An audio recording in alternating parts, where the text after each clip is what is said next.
I'm Eric. This is Rachel. And between us sits Capio. And the triumvirate of we three today hosts Talking with Famous People. I just got done watching a little bit of another Majestic INFJ's live stream. It's nice to have uh, a comfortable live stream that occasionally might exist that I might want to go participate in as a participant because since CJ O'Connell stopped live streaming, I don't normally, I want my live stream environment to be both interesting and pleasant.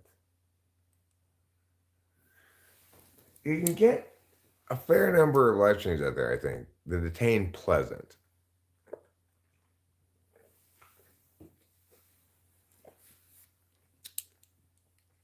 So CJ's live streams at their best moments were interesting and pleasant, and at their worst moments were just pleasant. That's what I'm looking for in a live stream. Interesting and pleasant. I'm not sure if I always give that as a live streamer. Sometimes I do, sometimes I don't. Sometimes things get a little more contentious around here than others. I know I don't particularly like listening to people arguing at each other, yelling at each other, so forth. Yet, it doesn't necessarily inform how I live stream particularly.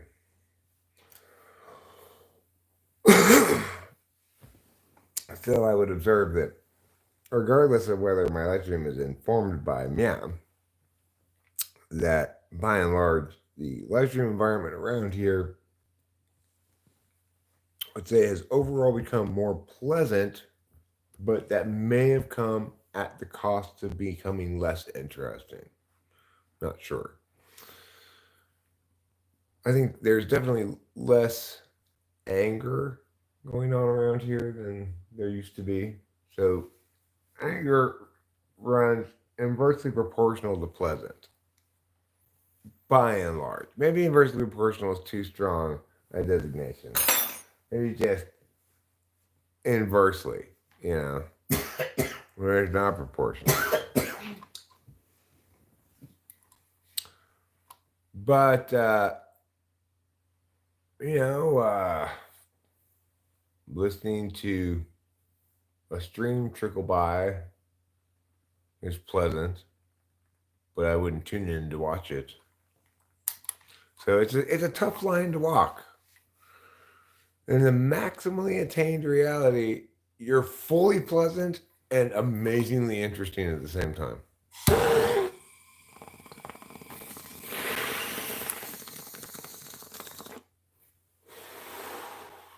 But it's plausible. Hello, another majestic INFJ. But it's plausible that you can only get so interesting before you necessarily begin to lose some pleasantness in order to make room for that interestingness, so to speak. Because some things are interesting but unpleasant. Certain kinds of drama you just can't look away. In some sense, it's interesting, but it's also it excites you, which brings me to the topic of this video and the title of this video. Does distress strengthen you? Distress, I would say, is the more negative form of disturbance. So I found the reality about these people building across the street emotionally disturbing. And it's necessarily going to be emotionally disturbing because it ran so counter to my expectations. Man, did we check to make sure that no one was gonna buy over there? Uh-huh. We asked, we talked about it to so many people. I mean, we talked about it with David. We talked about it with Les. We talked about it with the water company guy. More importantly, we tried to buy it Yeah, ourselves. yeah, yeah. We yeah. So it really, we had expectations that we felt comfortable moving from the realm of prediction into expectation, right? And then our expectations were proved false. That's emotionally disturbing because it violates the prime directive. That's always going to be create emotional disturbance. On the other hand, my recent exchange with Corey is emotionally distressing. So one of the differences in how they this plays out, although I don't know if it's universally so for things as per this definition, but is that even though learning that they are going to build across the street has resulted in as much thinking as Corey stuff, the difference is I'm not thinking about how distressing it is that somebody's building across the street. I'm thinking about, okay, so cool, we're moving and we're solving this problem, blah blah blah blah, right? It was, and ultimately I found the information, great information to have attained when I attained it, and extremely informative and useful to us, clarifying of our vision and our plan, etc. You know, and catalyzing us immediately into action. In contrast, another thing that's occupied a lot of headspace has been the Corey thing, but my headspace has been occupied specifically about him and that. It's not been occupied at all by any catalyst to action or or processing the next steps, etc. Anything positive, like from in terms of uh, of concrete outcomes. But even so, one might well argue that that state of emotional distress, in other words, which is just an unnecessarily fancy way of saying him making me mad, um, mad enough to live in, lease a lot of headspace, right? Get me like frowning as I'm driving for part of the drive back from Merced as I'm brooding, thinking in my head, that guy, why does he die? So the thing is, well, one of the things I was thinking about while I was having that time was like, okay, I know already that I don't like how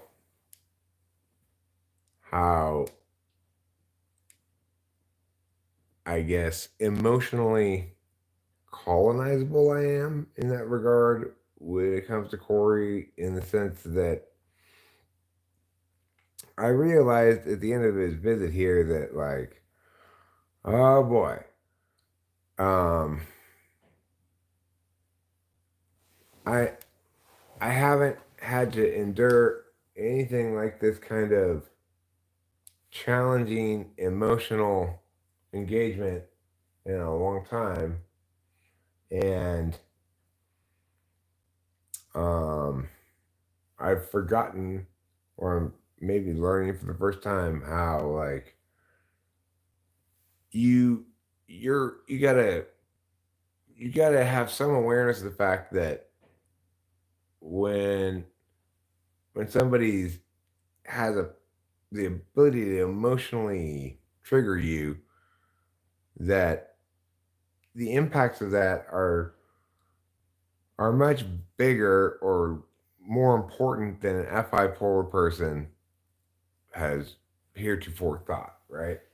Because um, if somebody's going to be integrated closely into your life and you're going to engage with them a lot, and it's going to result in a lot of difficult feelings, well, for me, the active state of distress, which is to say, fuming over something that's made me mad or upset or whatever, is not it's not a strong correlate with being able to attend to anything else.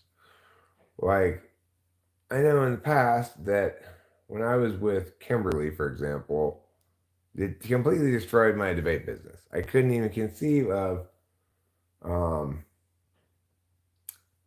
of it's like I couldn't even keep it going because I had sort of entered in the relationship assuming I was going to have a teammate who was going to make it easier for me to get things done, right? Even if only just by being emotionally supportive or whatever. But instead, I encountered this person who was the opposite of a teammate and made everything more difficult. Even things she had nothing at all to do with. The fact that I was in a state of emotional distress made everything more difficult. Well, the point is obviously Corey's not nearly as distressing to me as Kimberly was because I'm not in a relationship like that with him. And and we don't have a lot of interactions, but that's part of the, I guess, like tricky emotional landscape of the whole thing as well. So, you know, he came up and visited. I tried to keep in contact. He probably felt like, oh shit, I don't want to be pressured about meow meow meow, which I wouldn't have done, but I get why he. And so it's like he encountered me for a while. Then finally, he did get back to me, and he comes. You know, it's like it's even that aspect of the thing is complicated, right? But I guess the point here is that I don't think distress is good for anything except helping you avoid distress in the future, potentially. I think emotional disturbance can be a good thing, even if you're not enjoying it, um, provided it's not distress. And emotional distress is basically being subject to some kind of injustice and dealing with that. For me, the injustice was like, I guess, Corey. I'm not sure what he's doing. I'm not sure if he knows he's bullshitting. I don't know what he's doing. I'm not exactly sure. But the point is, it's yet another person saying something, talking completely out of their ass, justifying shit with nothing, and just concluding critiques about me predicated on stuff that's not even significant at all. Like, who cares what I said about Jordan Peterson and Sam Harris? That's not an idea worth anything, right? My opinion about those two does not matter, right? It may be correct. I may have overstated it a little bit in that video or something. I don't know. I don't think I did, but I don't remember the video, obviously. But regardless, I'm not talking about anything that matters. I'm talking about two people who don't. And I'm talking about me. I'm talking about people. When I'm talking about people, I'm not talking about things that matter. When I'm talking about things that matter, I'm not talking about specific people.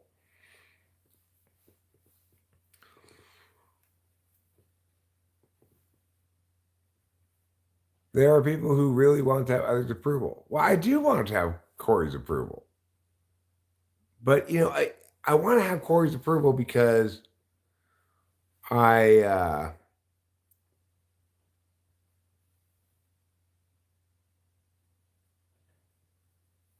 I guess I would say I want I want him to evaluate me fairly. I don't necessarily I'm fine with not having his recognition, acknowledgement, or approval for any given thing, but I find the categorical dismissal of value, the implicit in his like, well, you've got a top level frame problem here, Eric. I'm not going to address anything you say. Approach. Um,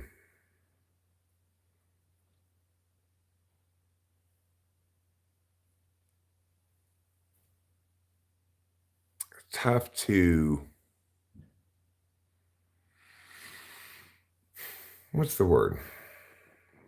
It's difficult for me to be a knower first, right? Like, I do know what's going on some level. I get that he feels threatened. Um, and he also has a great desire to have a real friend,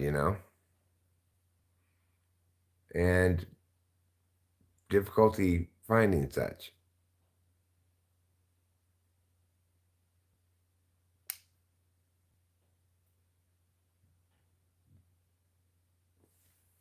I could do a better job of making him feel safe,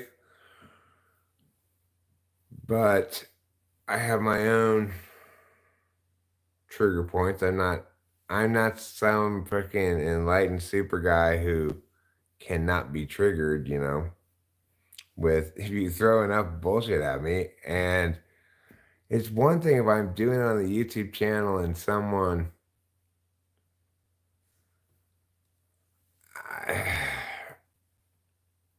well, the thing is, I've tried to convey to him that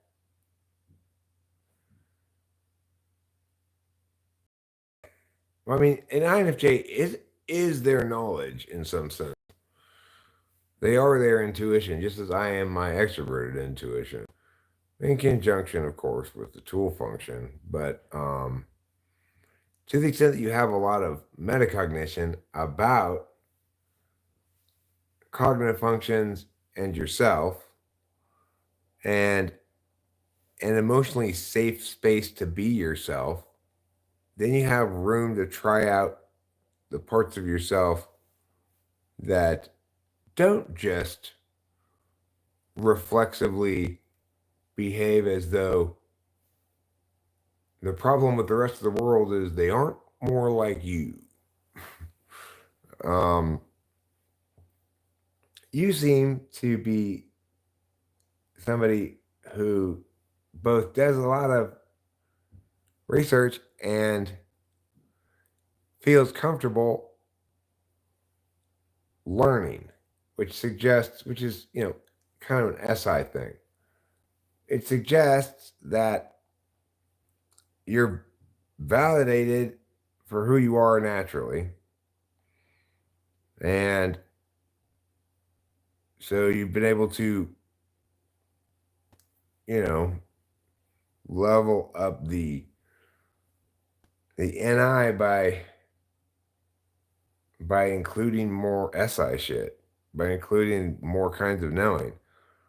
I level up myself by SEing.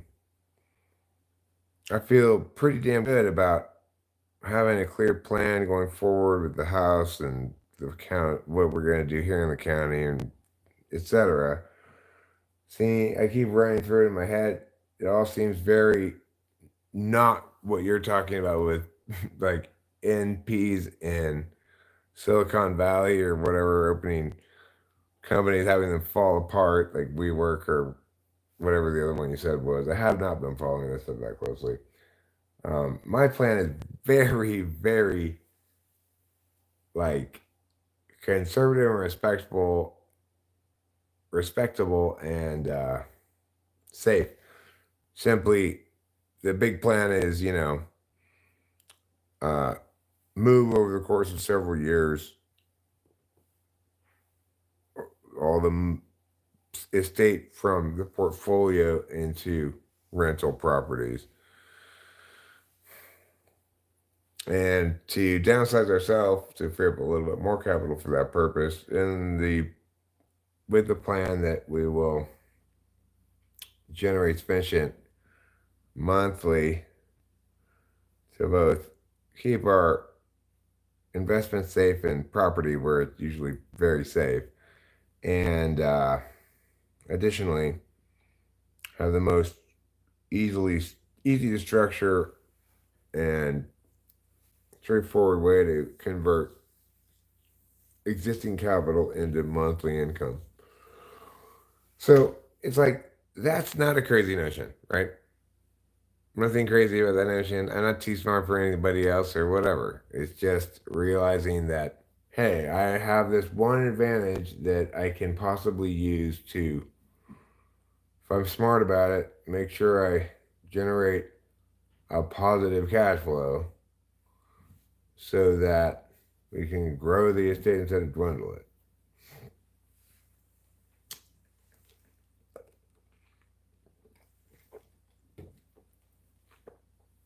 While we still have enough capital to make that happen, right?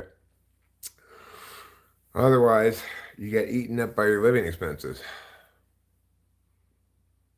No, on this one I don't. Another majestic INFJ. I'll tell you why.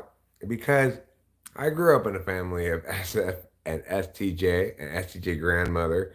My grandmother had rentals. My parents had rentals. I've been around the landlord business for a long time. I spent my childhood painting apartments, etc. Um,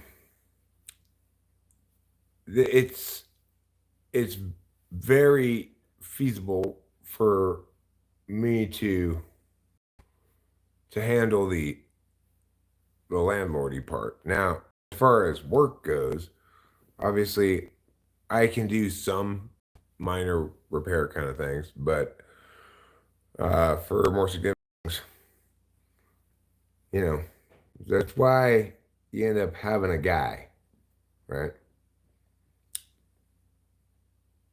If that's the kind of SJ you're talking about, great. But the point is, being a landlord, one of the reasons why it can work for generating a sustainable monthly income is because it doesn't require employees. You don't need to run a business or a company to be a landlord. You just have to deal with tenant laws, things like that. It's much more straightforward than most any other kind of undertaking you might consider. I ran a small business for a while. It was successful until I got with Kimberly, and that business just tried just died. Like it was thriving at the end of spring, and it just never resumed. Um, after that semester. Uh, so um, well, I mean, as far as like a handyman goes, in my opinion, you're best suited with an ISTJ. But regardless, um, for the most part, being a landlord, owning properties and renting them out month to month or leasing them is not a job that requires um, TESE beyond my ability. And it's also not a job where you're subject to particular any kind of mission creep. This plan I have is not subject to some kind of crazy idea of mine, right? It's very straightforward, very conservative, and um, and a good way to take ownership of an estate that I didn't build myself, and a portfolio that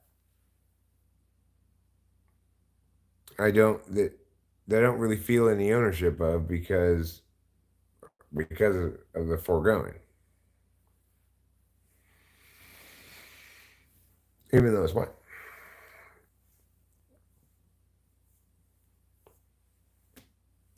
So I don't know. So what about him? I suspect majestic energy that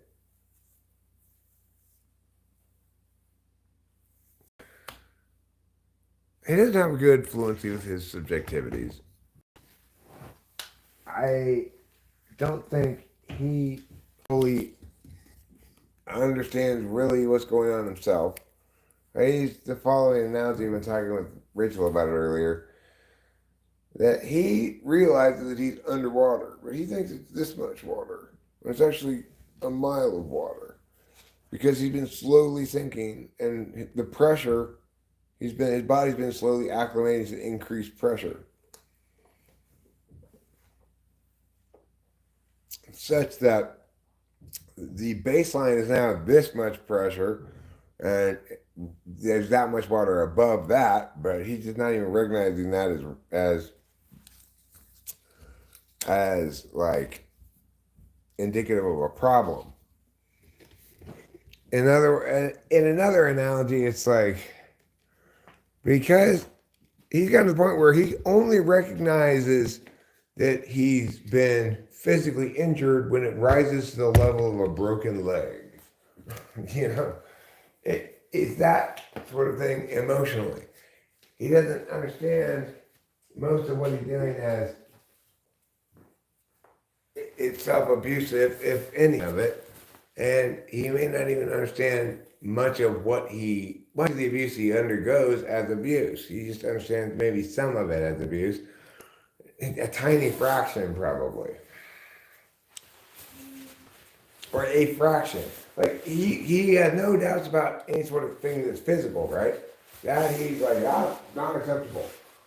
Except that he says it doesn't happen that often. I'm like, the fact that it happens at all is a bad thing. Well, but more significantly, when I say like, when she said this to you, that is abusive. And he goes, well, she has a point. That tells me right then, he does not get what he's normalized shit that should never be normalized. I have normalized using my cigarettes.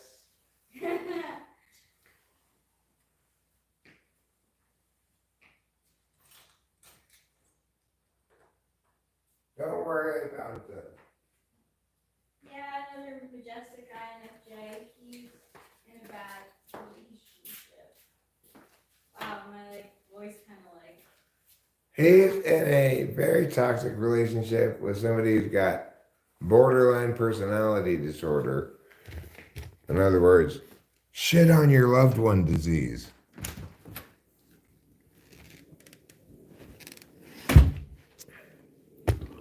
Which is a fine disease to have unless you are that loved one.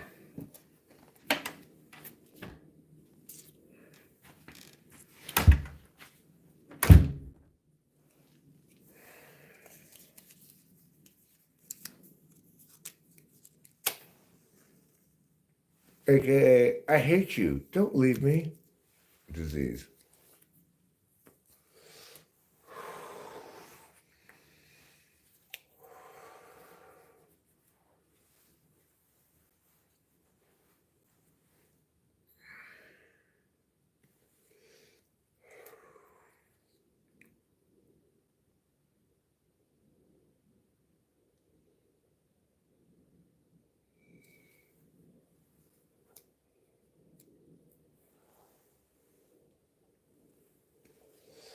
Anyway, I don't know what to do about it, right?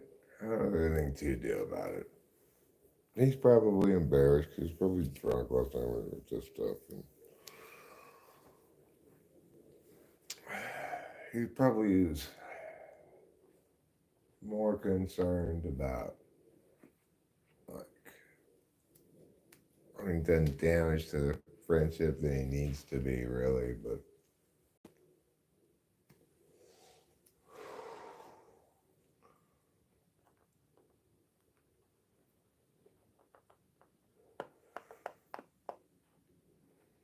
I mean,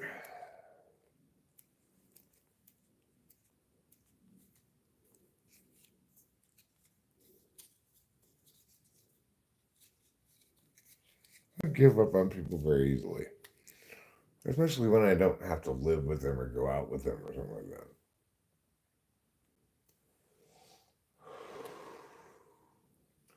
I don't really like the idea of giving up on Corey, and I don't plan on it at all. But I also don't really feel like I know how to move forward and navigate forward.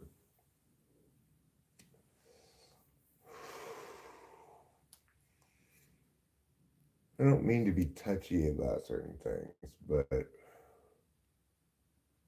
I end up being triggerable at least.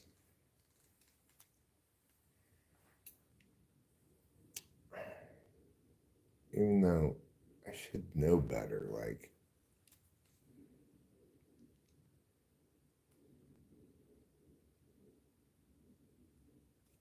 I don't know. He's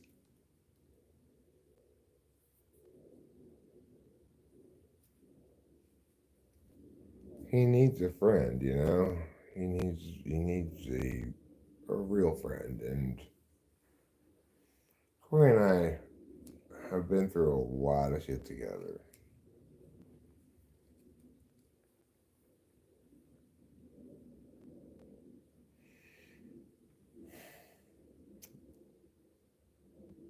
I don't know. I just have an inherent fondness for him.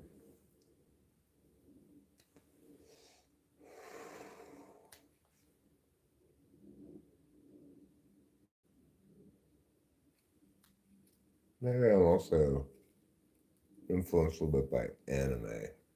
Like, no, I'm not going to give up on my friend. Sorry.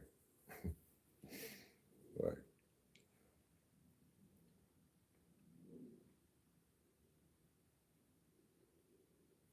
like Naruto. He never would give up on Sasuke.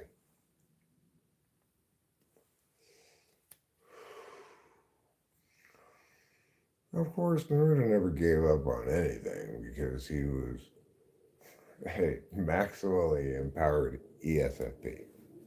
So, whatever it was I could do, I had to try harder.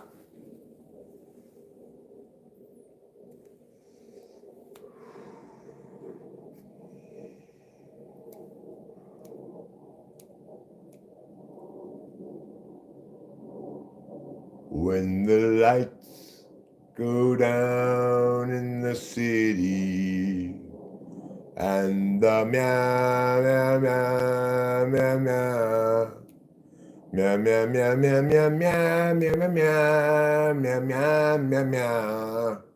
Oh, oh, oh, oh.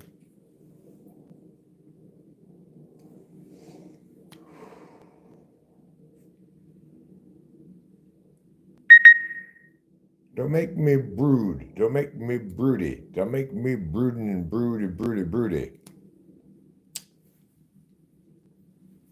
That's what I guess my takeaway of this whole thing is. You're making me broody. I like to be cheerful. I like to play, ooh, look at that. Fun. I don't like to be broody. Fretful. Worrying about my friend, but also kind of mad at him. We're also kind of mad at myself for not being more actualized than I am. Ego detached or something. You know, Not that I think that's inherently a good thing, but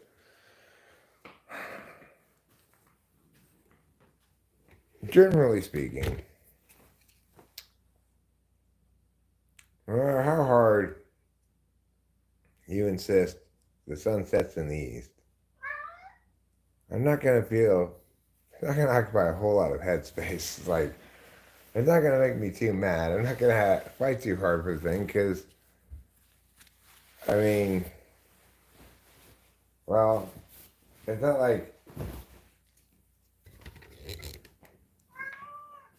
I mean, it might still occupy some headspace because it runs afoul of my projected expectations, you know, that I'd be able to use language to communicate sensible things to people.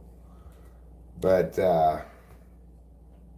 I guess because of the FI associated with it being a friend, it's more triggery than something like the sun sets in the east.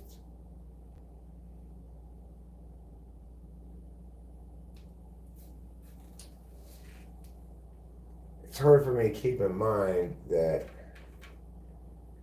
I shouldn't take his words, I shouldn't read his words for what they mean, but rather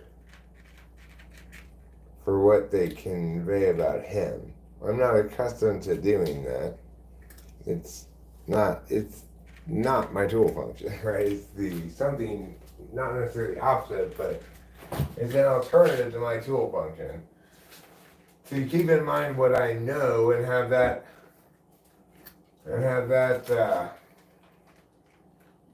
dictate how I deal with something. Because, you know, I'm not a knower.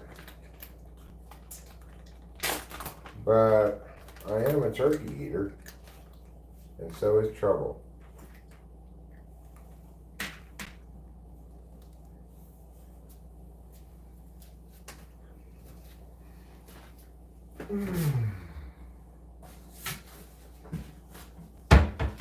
Still,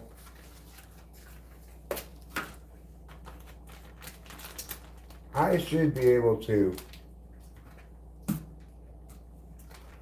of metacognate past my nature temporarily for the duration of a conversation or two. You know,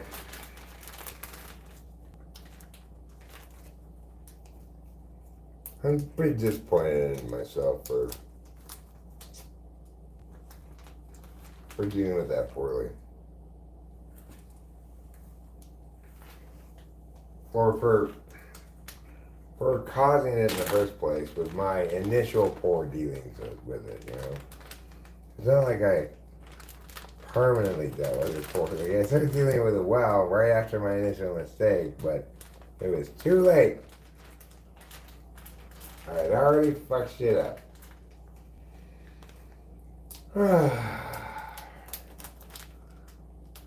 And of course, somebody is subjected to the kind of ongoing ontological assault that he's subjected to. I will give you another piece of turkey, but do not eat off of my plate. Here. There you go. More turkey for you.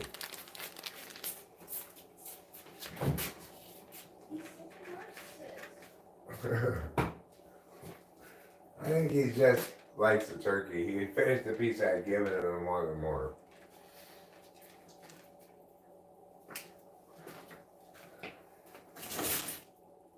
Yeah, you like the turkey, huh? That's because it has flavor. Because Daddy cooked it with buttermilk. Did you taste the buttermilk at all? No, did you? No, I totally forgot about it when we were eating it yesterday. It tastes good. I mean, it was really good turkey. I appreciate everything you did. It was delicious. Yeah, thank you. I thought it was good too, but I didn't notice any difference than if I just used butter, you know?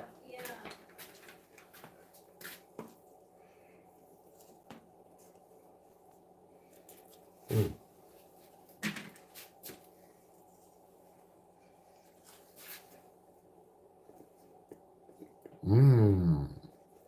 Thanksgiving.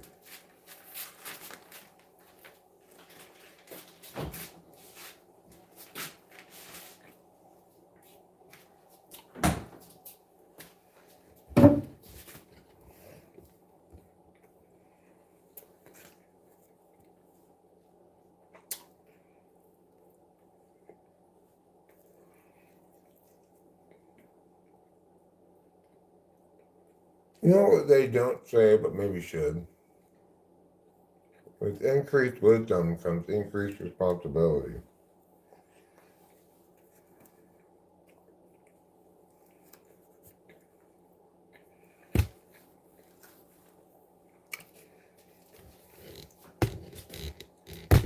They say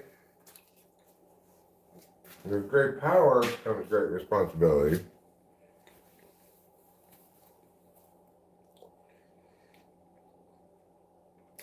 Well, we better say that great power should be predicated on great wisdom. And with great wisdom comes great responsibility.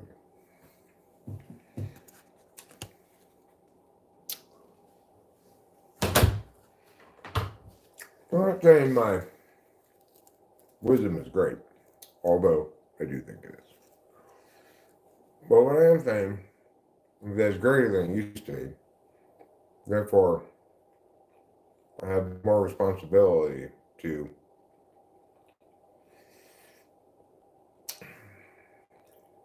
behave in keeping with my wisdom.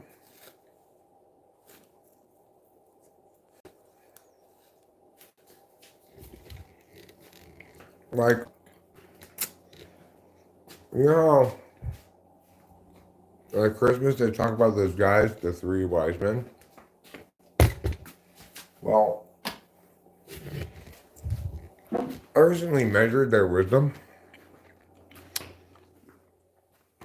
each of them, and even after adding them together, their wisdom was still lower than mine.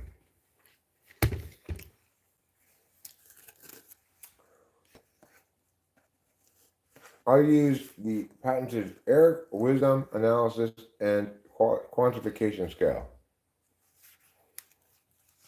which gives you a score from 1 to 1,000,000 for wisdom.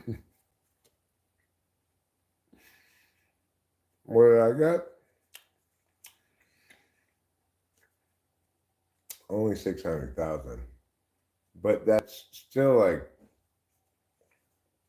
over 595,000 better than anybody else.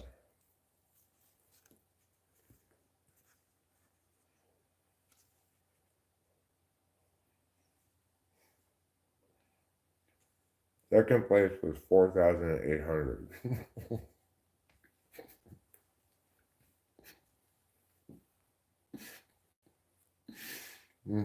Yeah. The great thing about my rigorous wisdom test is that I'm gonna just look at someone.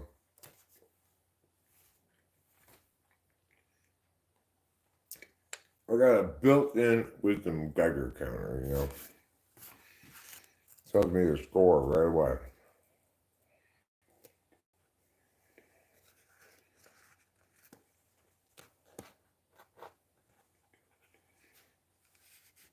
See, I was wise enough not to dirty a fork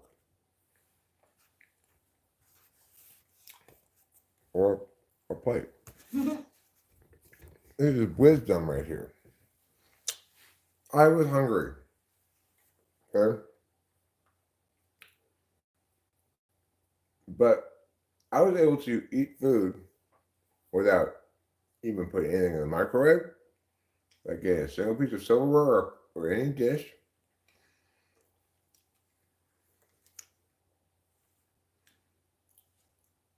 That's wisdom.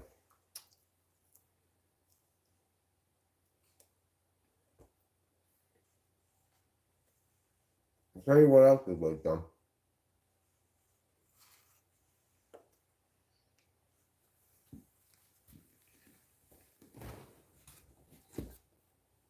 Sitting down. Now, granted, Rachel and I had a double into a turd moment at the weed store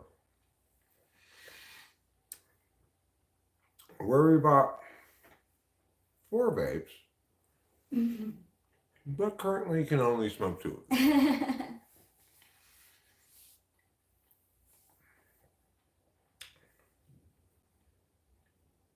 And those kind of things, I'm not that wise. But you know what?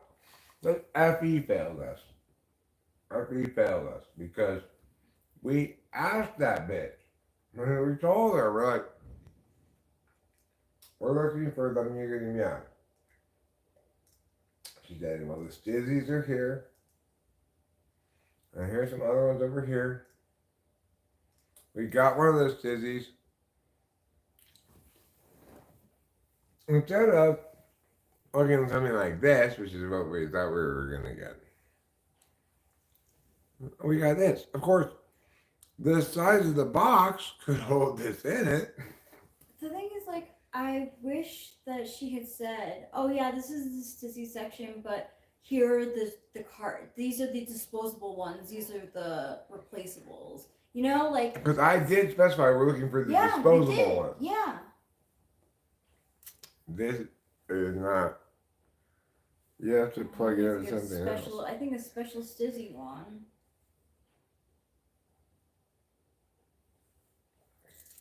Maybe. We're gonna have to go back to Merced.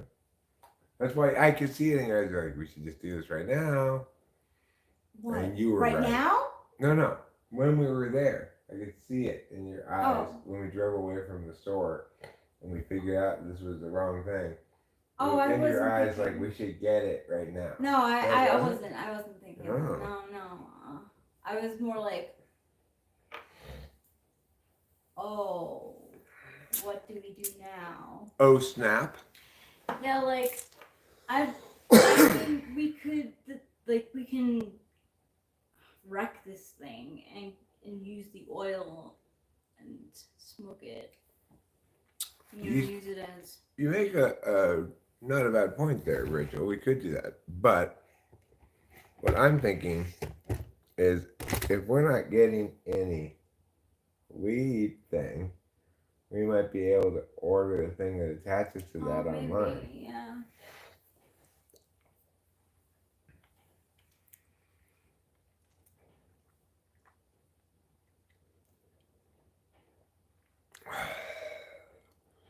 It's got a lot in there.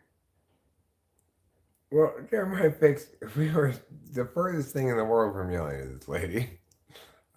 She came over, asked if she could help us. Yeah. We said, told her what we were looking for. She directed us to it, but she directed to this whole big stizzy thing. And I think Rachel's right that some of them were like this, but some of them were like that one.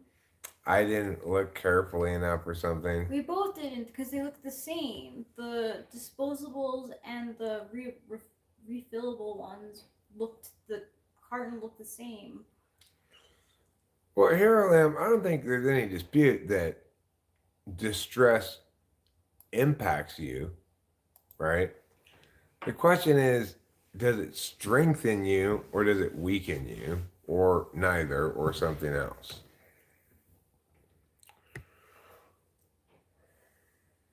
Or both. Probably both is the answer in different ways.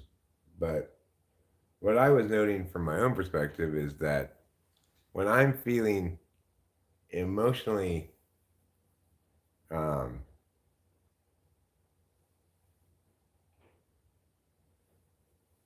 tossed like a salad,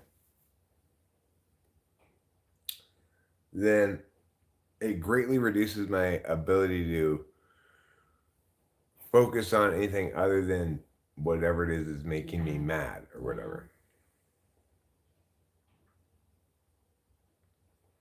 And my general perception on it is the notion that you need to undergo suffering to toughen up in some regard is completely bullshit. And is my intuition on it. I don't think, it's not like I'm placing too much weight or a lot of weight on the fact that I'm intuiting that. I'm not saying that's a good justification for concluding that, but that's based on my experience and intuition.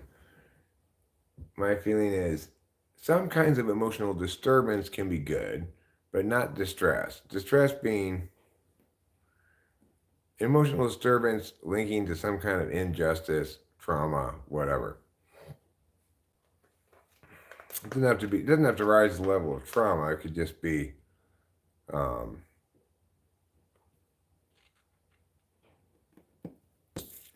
you know, upsetting and not just, but still not qualified as trauma. Just not everything that's bad is traumatic. Not every bad experience is traumatic. Although it's kind of useful to think of them as being just varying degrees of trauma from very small to very large. But then it kind of feels like you're doing a disservice to actual trauma, which is qualitatively different.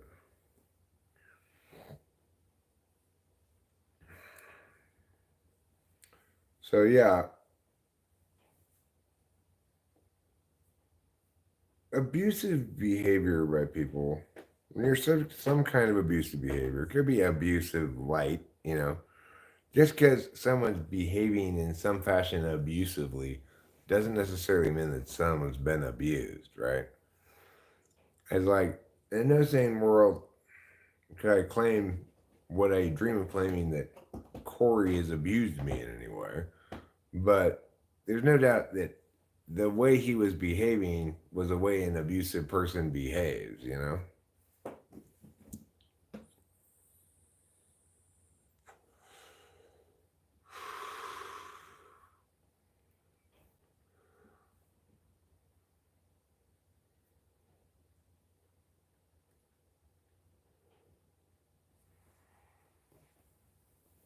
Anxiety, stress, and resolution. Resolution of what stress isn't readily achievable. Well, that's one possible reason why people have chronic anxiety. It could be that resolution is readily, easily achievable, but there's a lack of self motivation or failure to launch quote unquote SE problems. It doesn't have to be just um, circumstantial barriers to solvency. It could be attentional barriers to solvency.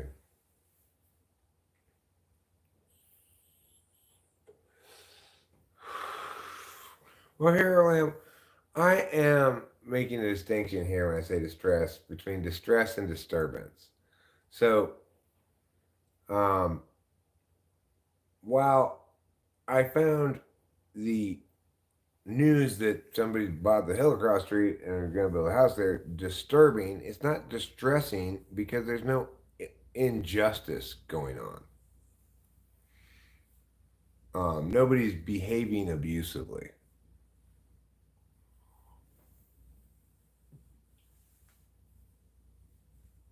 And in fact, obviously, my dad's suicide was maximally disturbing, but I didn't actually ultimately end up finding it distressing. I ended up validating his decision and understanding it. Well, sure, hero. If somebody dies too young, there's a existential injustice to that is perhaps worse than any other kind of injustice. But and that's going to be very distressing on those grounds. Like I found the suicide of my friend Charlie when he and I were both about 30 extremely distressing, not just disturbing. And it remains distressing. you know, it's been 22 years or so. So less so than it once was. But that caused me a lot of pain, distress, thinking about that over the years. But my dad's didn't. My mom's death didn't distress me at all. It felt like a relief. But in fact, my mom's death wasn't even really very emotionally disturbing.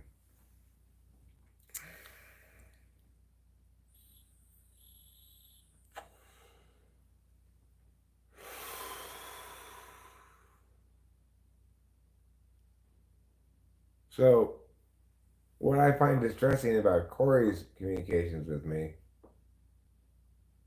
is that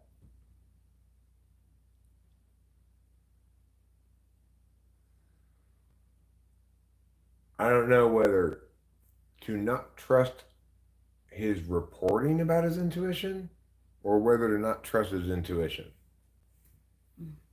That's that's tough. That's distressing. Yeah, because he wants you to trust his intuition. Right. Well, it'd be, and I'm not even sure what's worse, right? Like, if I don't trust his intuition, well,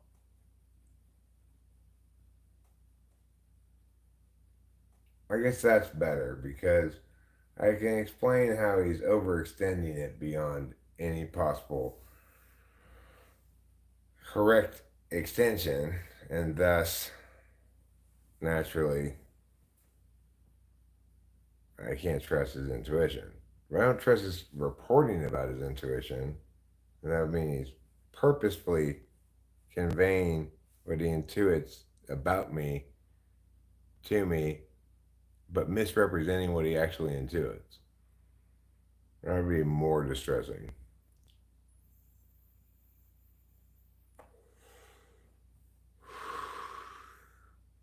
This is a good one. Yeah, it is. I really like this white one. Yeah, it was one of the last ones, I think, of the white ones. Oh, of course, Hero Lamb. I'm not trying to say that death isn't distressing.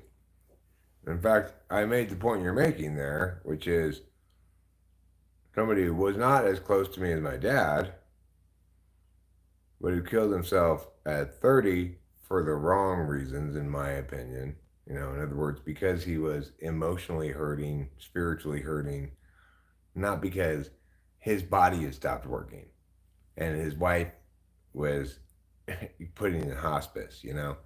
My dad was naturally at the end of his life. That's just the point I'm making, is that the reason that wasn't distressing is because it was the right decision for him. It wasn't unjust at all. There wasn't anything bad about it. But nobody could deny that having your father bleed out in your arms is disturbing, right? It's going to disturb your state of emotional equilibrium a great deal.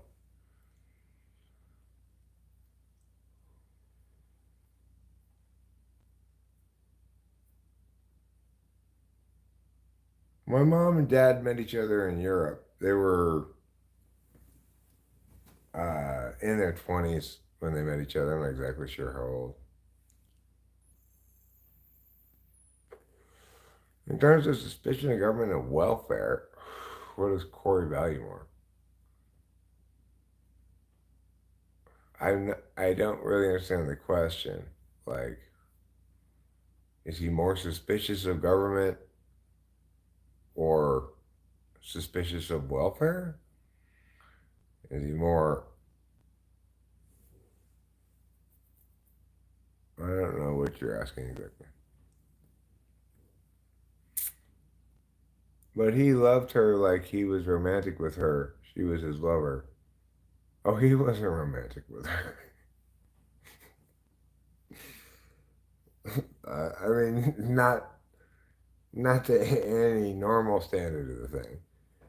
He he loved her in his way. My mom could get away with whatever. Nobody else could get away with anything. Hmm. It's kind of like being Rachel, actually. um, I hope that it's like not me getting away with a lot of stuff. no, but I'm just saying about my dad that my mom wasn't scared of him, like everybody else, right?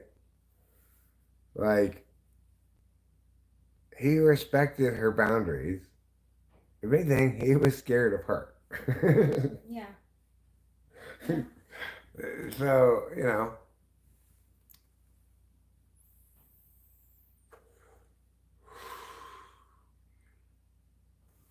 So he's not suspicious of government. He was never suspicious of government. He was just he understood that it needed to be constrained to its proper scope, and he didn't have a great deal of trust of authorities. He certainly didn't believe in welfare and things like that. He wasn't a lefty. I mean, he was much too sensible to believe in prosperity, welfare destroying things like welfare.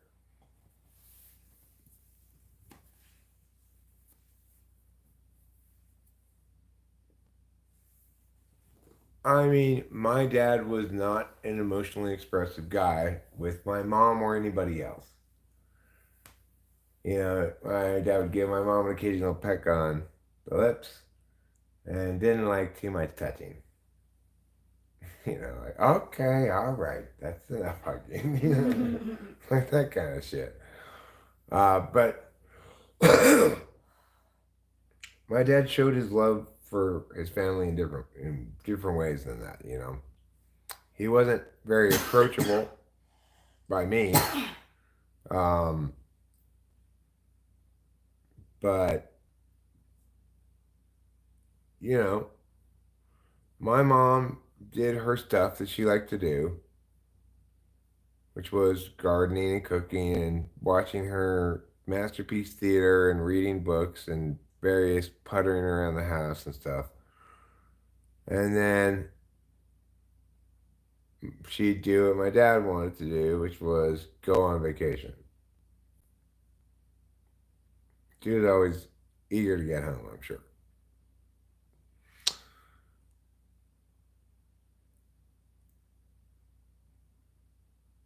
A peck on the butt lips. Your butt doesn't have lips, Ruben. I knew it was Ruben who said that. I didn't. I only heard you say it before reading it. Oh, Ruben. Is that what somebody tricked you, Ruben? Is what happened back when you were an adolescent in your early 20s? Somebody convinced you something about kissing that's not true. Sure, I don't have butt lips, but if you think some part of your butt is lips, well, I hope you're wrong. I very much hope you're wrong. Now, I could have sworn, oh yes, that's right, I stole Rachel's drink. I remember now. I stole Rachel's drink and left it over here. It's okay. We both like the white one better. This one's fine. It's just a little more fruity, flowery tasting. I'm not a love of floweriness. Yeah, it is.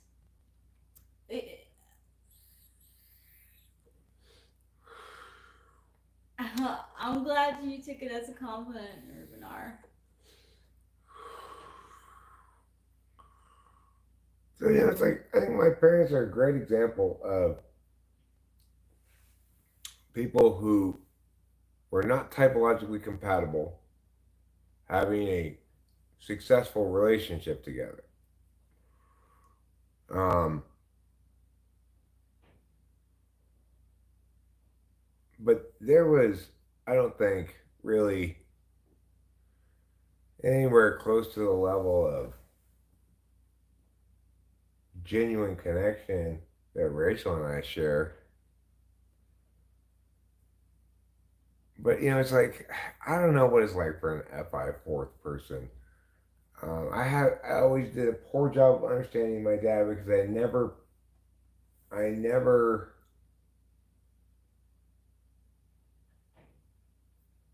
got FI really until after he was dead. Then I kind of felt like I understood his force law at FI. Too late, of course.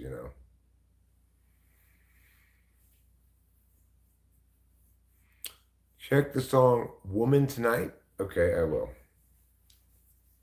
It's a beautiful song. Uh-oh.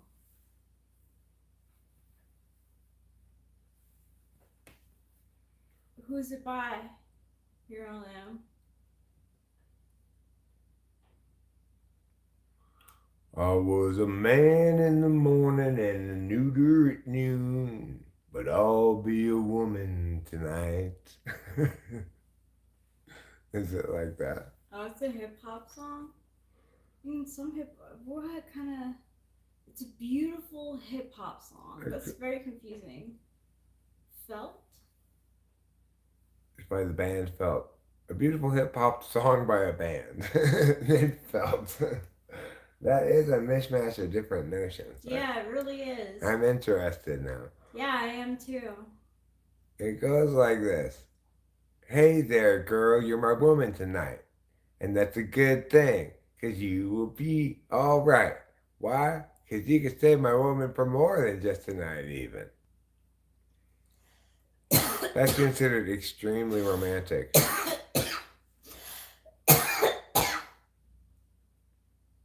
Let me guess what the rapping in the song is.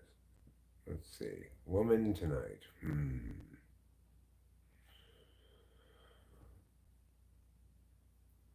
I'm going to see you. Yeah, alright. I'm going to see you, woman, tonight. After I see you, it'll be alright. Once I see you, woman, tonight. How's that? Good.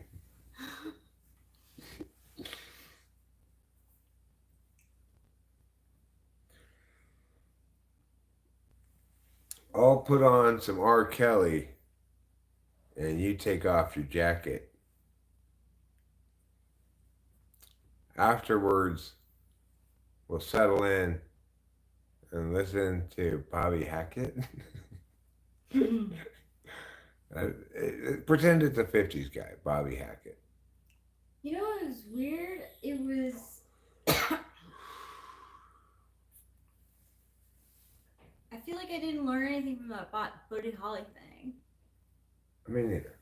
And which is I was interesting mad at because that I was video. interested. I was interested. In Buddy Holly. Like I don't know that much about him. He wasn't. I did know one thing. I learned one story. What was it? He was in a band, and he was friends with people who were in another band, and these people from the other band were like, "Hey, we're having a party. Like, come over." So the guy in the other band gets in a fight with his girlfriend, and she locks herself in the bathroom, and this guy's like, "Oh man, like how am I gonna get my girlfriend out? Like, she's like in there." Buddy Holly comes to the party, and the guy from the other band says, "Oh, I got an idea. Let's have Buddy Holly knock on the door and say, 'Hey, it's Buddy Holly. Like, let me in.'" So Buddy Holly agrees, and he knocks on the bathroom door. He's like, "Hey, it's Buddy Holly. Like, can you let me in?" The girl opens the door and punches him in the face, like thinking that it was the boyfriend. Oh, right. I remember that story now. Yeah. Did she, thinking it was boyfriend faking, Yeah, faking being Buddy Holly? faking being Buddy Holly. Yeah, I forget what the other brand was. Um, my position is no, distress weakens you, but that I'm making a specific distinction between distress, which I'm defining as disturbance plus injustice or something abusive going on, not necessarily rising to the level of trauma, um, but not, but on somewhere on the toxicity scale, right? Um, that emotional disturbance, which is to say, emotionally upsetting things that don't have that element of injustice, um, that those kind of disturbances can be good and healthy for you and strengthening, but that the ones that link to injustice or abusiveness or toxicity, those are always ultimately weakening. The only way they can strengthen you is to improve your defenses against that kind of toxicity in the future. That's once you get away from it.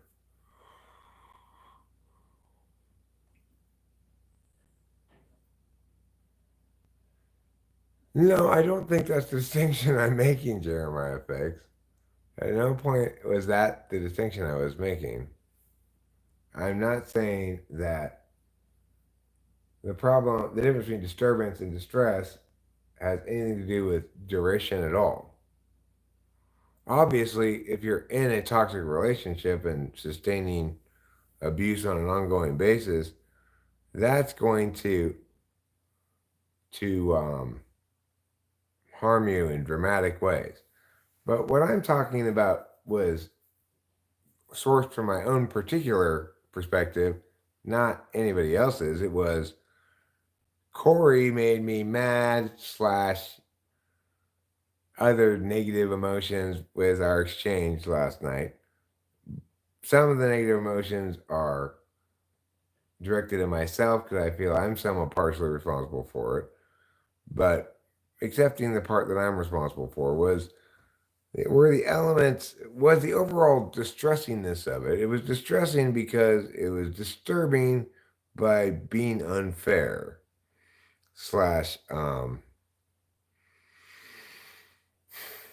just it's just like a holistic critiques of me that are just false.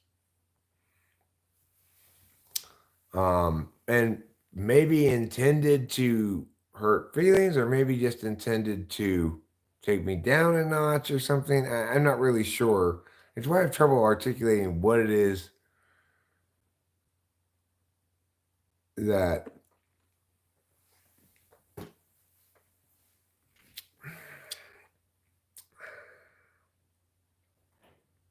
it's FI stuff. I don't know. The point is, I perceived it certainly as unjust, wrong, an attack rather than a legitimate critique. Put it that way. I perceived it as an attack rather than a legitimate critique, and I still perceive it as such. And I think I can tell the difference. If you attack me where I deserve to be critiqued, or even if you attack me in a way that expresses a critique legitimately, I will err on the side of that every time. If something's clear cut attack, I'm going to perceive it as such. It took me all of this time to realize what the FI thing was there. He, he's pretending to present a critique, but it's just an attack. And that's distressing. That's where the distress part comes from rather than just disturbance. He could fairly critique me, it would be disturbing. Unfairly critique me is distressing since he's my friend.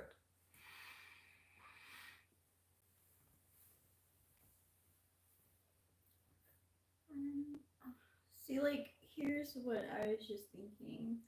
It's like he wants you to call him a genius, but like he can't appreciate your genius. Like he just like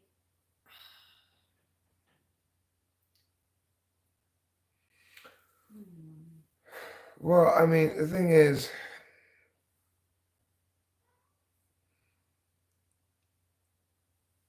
he doesn't like the alternative either, which is, I mean, I'm not 100% sure he doesn't like this alternative. This is something I thought of as a way of altering the narrative to make it more palatable to him, which is, also the truest narrative there is anyway, which is, who cares if I'm smart or not, or a genius or not? The point is, you could get a billion people who are smarter than me. It wouldn't matter a single bit if they can't win the argument, if they're wrong. I don't claim to be the smartest man in the world. I may occasionally claim to be the most correct one.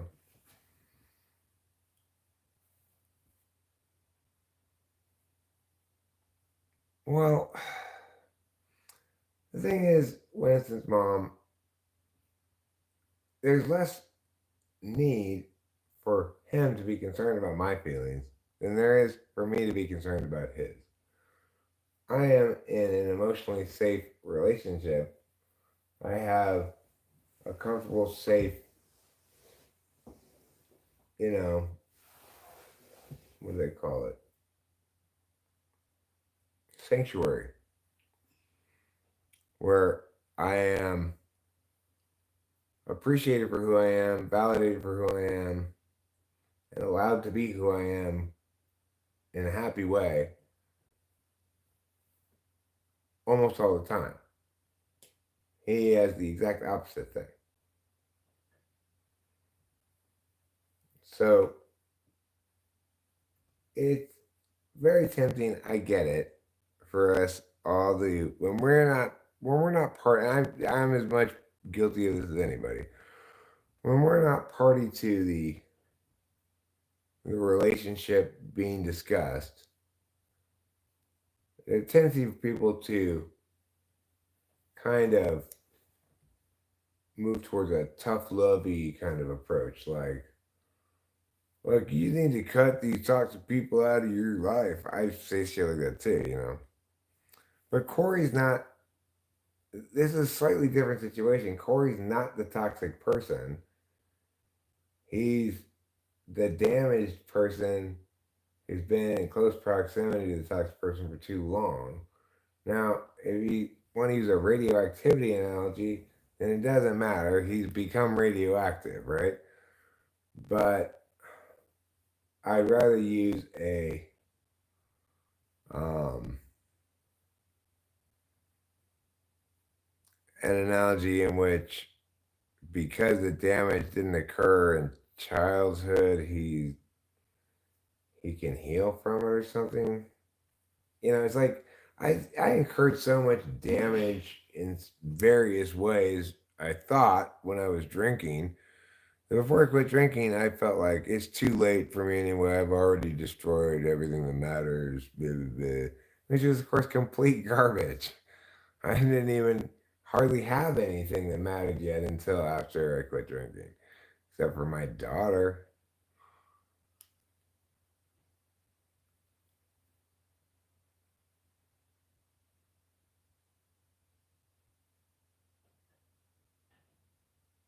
Well, I get you, Winston's mom. But the thing is, there's a lot of history before there were problems. And as I indicated earlier in the stream as well, there's a simple kind of genuine fondness I have for him. Um, friendships not ultimately transactional. You can't decide who you most like spending time with based on whether or not they deserve it. It just doesn't work like that. Ruben, are you to make sure with that song title that there's a hard B, you know?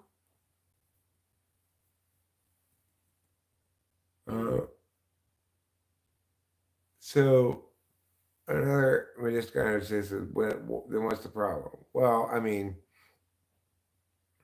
one of my problems that I'm trying to talk out right now is I don't really see a way forward at the moment that doesn't endlessly result in these kind of conflicts, or actually more specifically, I'm like, well, okay, how do I follow up this debacle to try to mend the little fences here? Because I don't think either of us meant for that to happen. But I mean, I'm thinking on a small level frame like that, basically.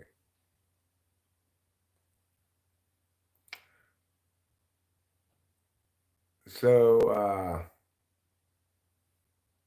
I don't know. Corey and I have been through a lot. I value that SI history more than a lot of people do, maybe, or more than some of the people here do, maybe. Uh,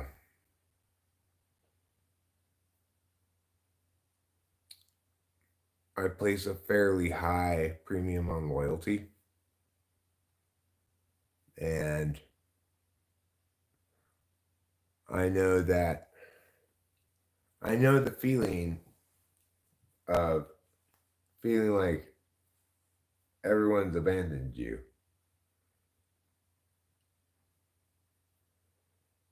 Because shit's gone really south. I know that I'd rather be the one who didn't.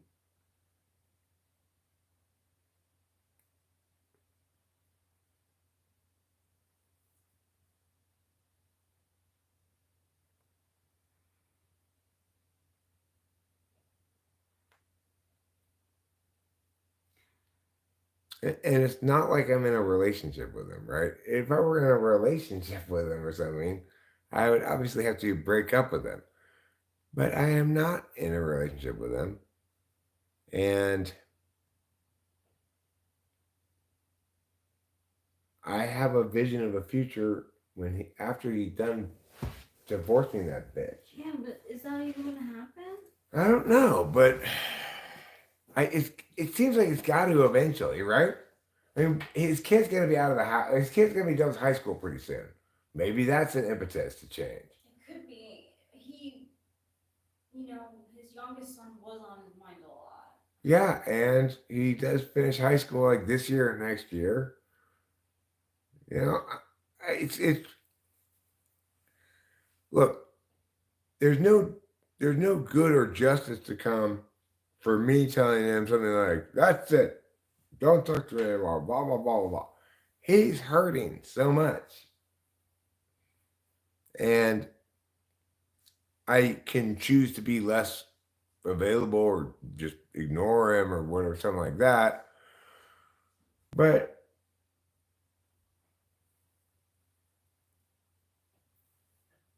I don't know. It's a particularist thing. It's a subjective thing. It's Corey.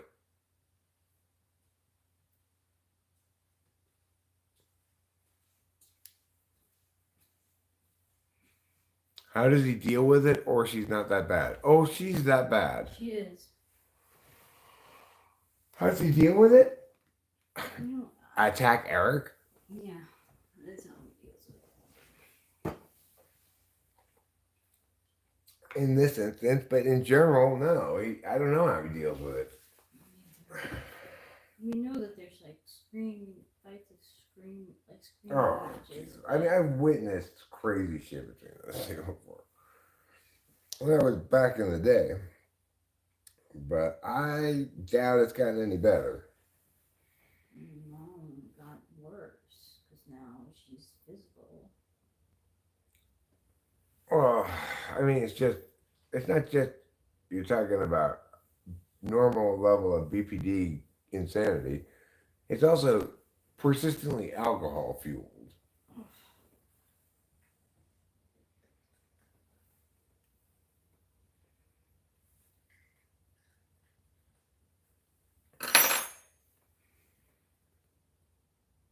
Is she sexy or something? What's the appeal for him? No, I mean,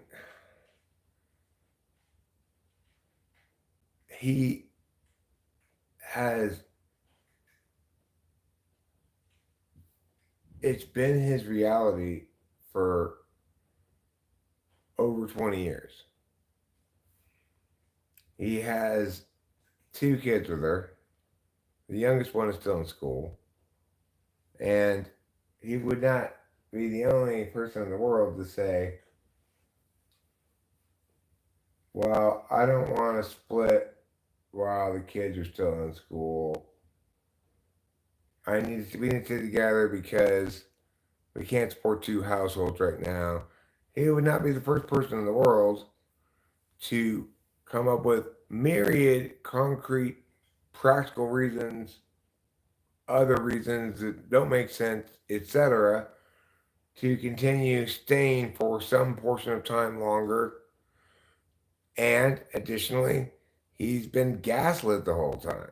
So he thinks it's much more partially his problem than it is, you know?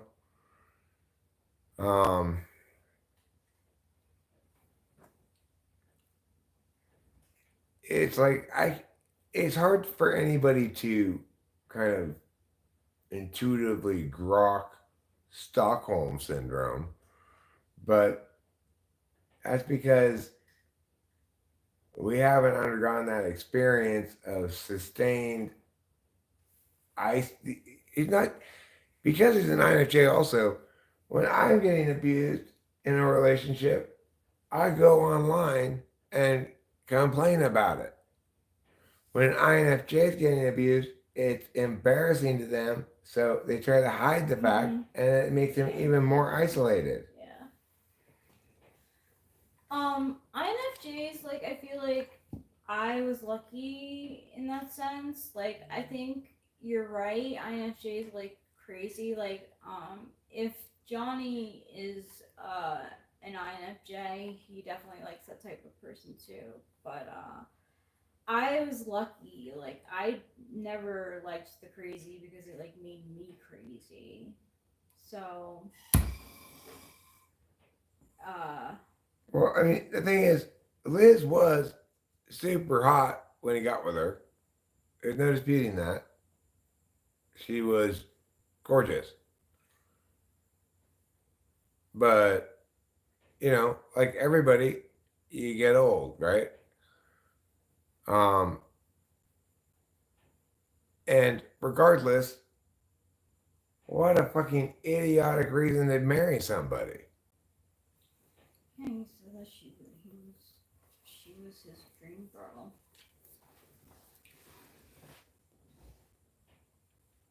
So, is your dream girl just a body and a face?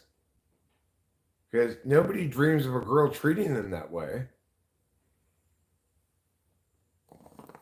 Yeah, but that's the thing with BPD because like they'll fight you and gaslight you and tell you to stop being who you are, basically.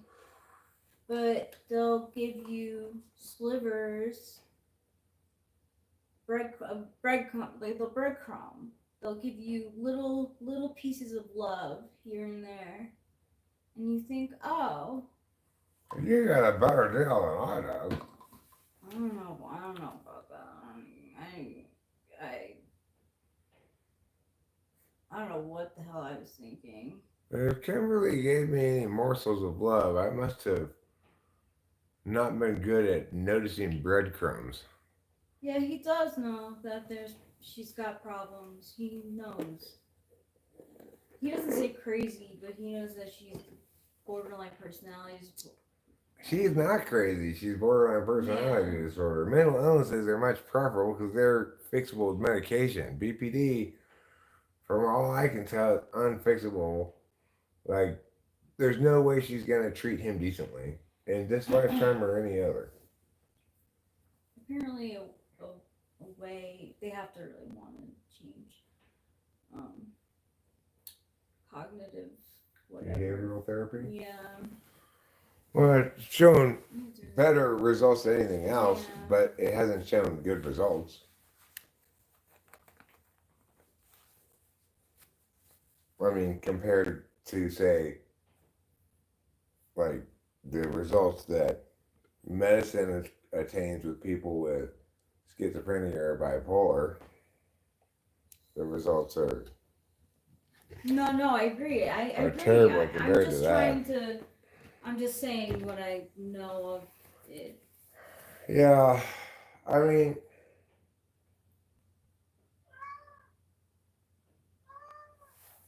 the funny thing about treating BPD is ultimately what you're calling disorder is you've got to stop abusing people. Yeah, it's like an ism, if you want to say, like an addiction. She's addicted to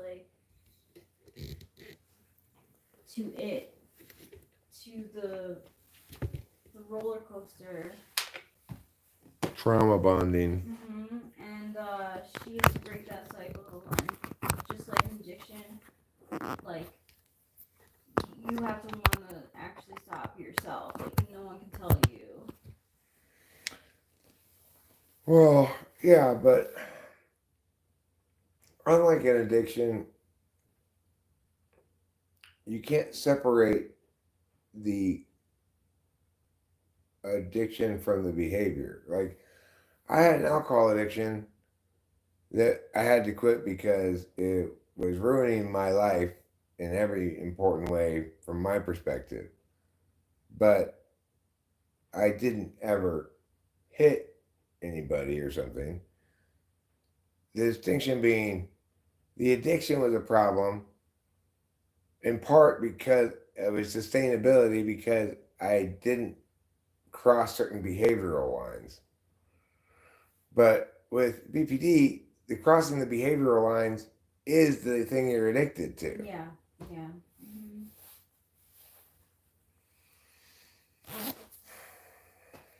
Crossing them and getting away with it in the sense that I hate you, abuse you. Now don't leave me. Let me get you to stay. Yeah, that's exactly what happened. That's exactly what happened when he left here and went home. He was breaking his cycle of drugs, and she babied him, and the cycle begins again. I suspect you're right.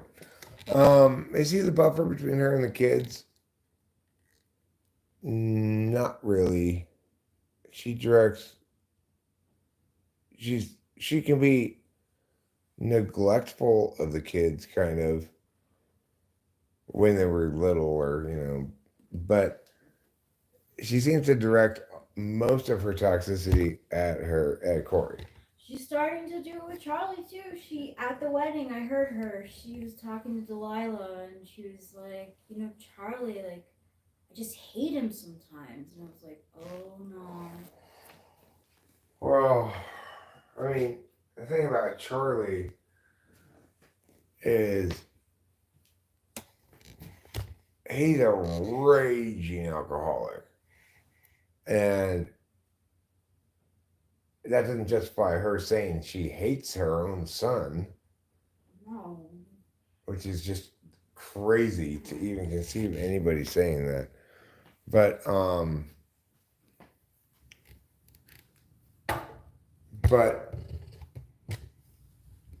unfortunately, Charlie's so out of hand that it's hard to say much about any critique of him that might come out of her, except for that kind of language, like I hate. Yeah, like, that's that's horrible. why I was like, oh my god, you see that about Corey, now you're saying that about Charlie, like, and also you're saying to Delilah, like, there's, she doesn't know boundaries. so she wouldn't think about it. So he is the buffer. Well, I mean, look, I mean, Oh. let's say I only hunt turkey and never hunt rabbits. That doesn't mean that turkeys are the buffer between me and the rabbits.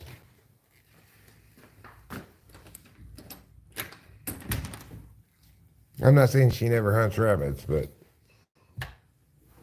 I hope you get my analogy.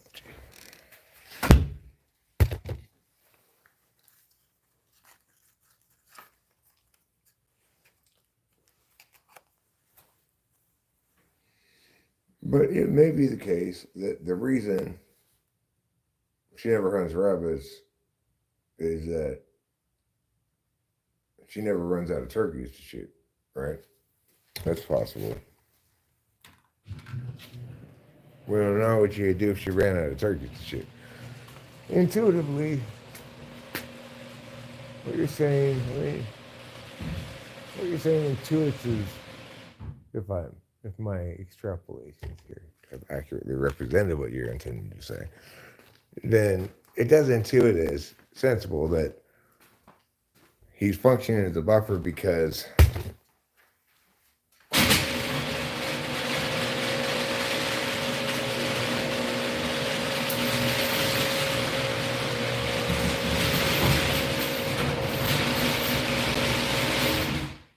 she only doesn't shoot the rabbits because she prefers shooting the turkey, but in the absence of the turkey, she'd definitely shoot something, and the rabbits would be there.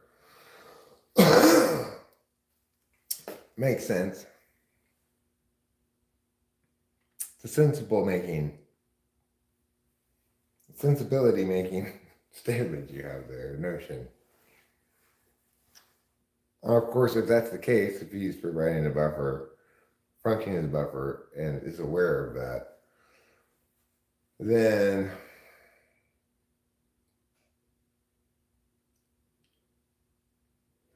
I mean, of course, my first thought there is, well, then he needs to indicate that because it's useful in his defense.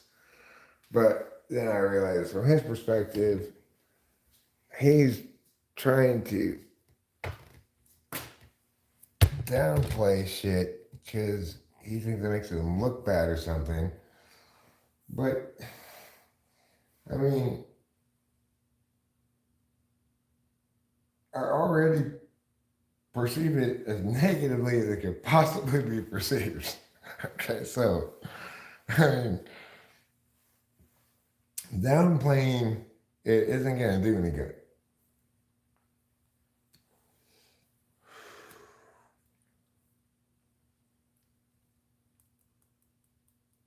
I couldn't have a more wholly damning verdict on his relationship.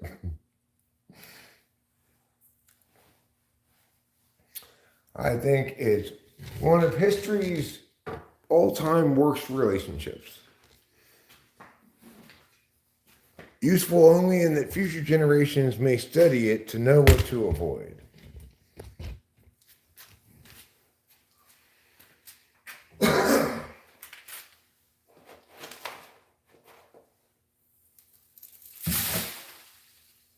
Oh, cats. Will you ever learn to not go to the bathroom? Will you ever master the art of processing all of your food and leaving none of it behind as poop? Like, how inefficient are our bodies anyway? Like, we eat this food, and expect your body just absorbs it all, you know?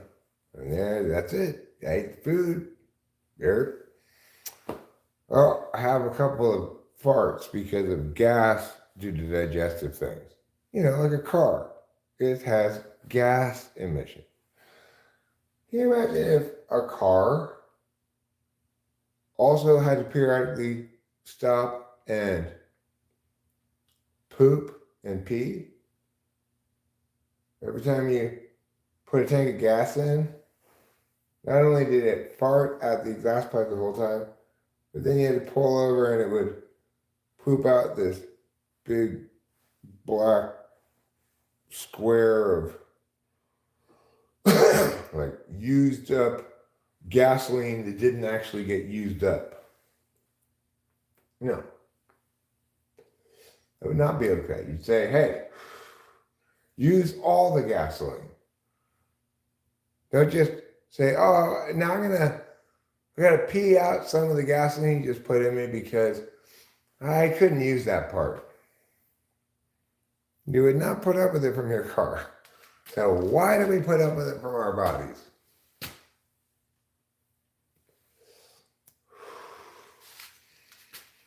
I want you to use all the food I put into you, body.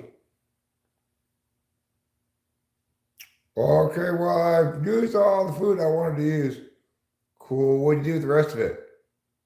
I turn it into shit. Oh, thanks? Yeah. Guess what? I'm gonna come out your butt. Really? You think next time you could maybe, I don't know, finish your plate? I know you don't like green beans, but could you just digest them anyway and turn them into calories instead of shit?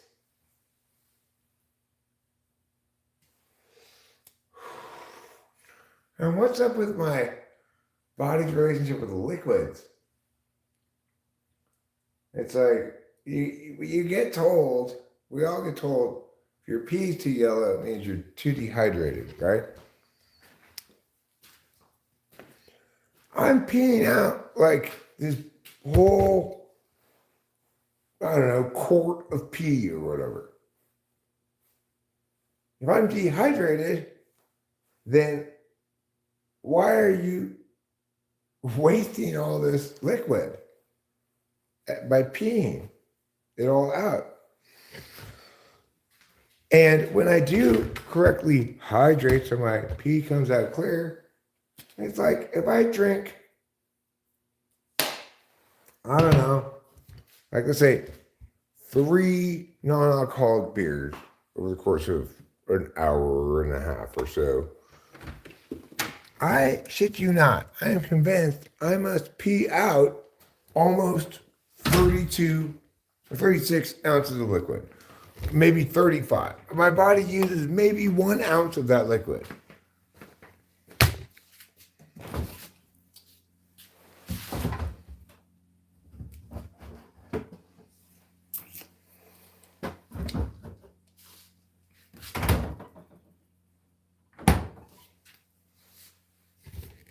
Just store it someplace until you get thirsty cells. Right. And so because I was talking about drinking 3 non-alcoholic beers, for some reason I got 3 of them out of the fridge. Would you like one? Not really. I'll put 2 of them back then. That was not wise of me. Rachel, are you feeling okay? Yeah, I'm just tired. Okay. You know how it is with being Adderall. Right, yeah. You want to go to bed, lie down? Oh, 8:27?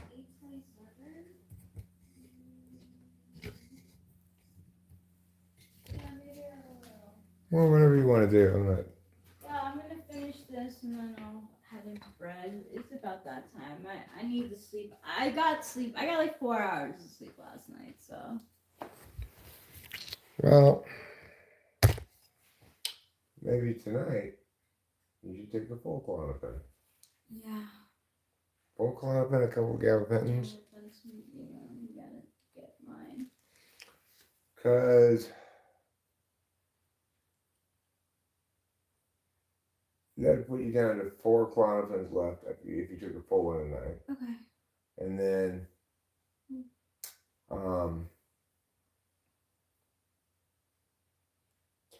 tomorrow's Saturday, Sunday, Monday. That's funny. That is. I'm so like proud of us. Yes, because I did a better job this month of not taking as much. But I will continue to try to do a better job. All right.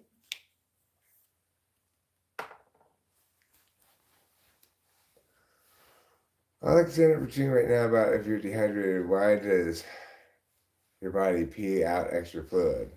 Right. I mean, I wouldn't call it a stand-up routine. It's a genuine curiosity of mine. Like, okay, body, you're not using these things I'm putting in you very efficiently.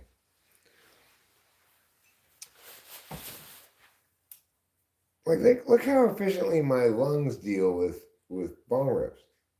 I pull in the bong rip, it efficiently extracts the THC and other goodness, and then I blow out all the extra shit. Perfect. What don't I have to do? Flush down the smoke down the toilet. Just blow it out into the air and it just goes away. Contrast that with the effectiveness of my stomach.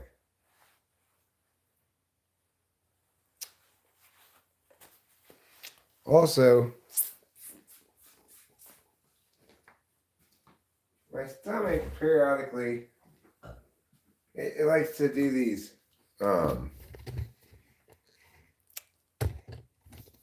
like it's kind of like it's kind of like a 24-year-old ESFP. It's really into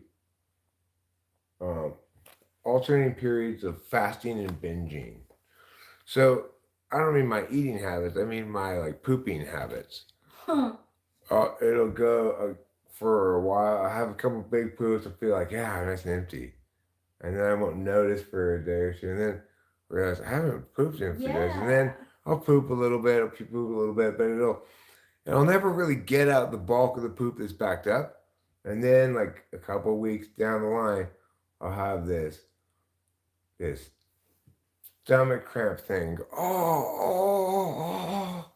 And then I'll have a full colon blow, where it's like just everything that was ever up my butt is now this disgusting brown sludge in the toilet, Yeah.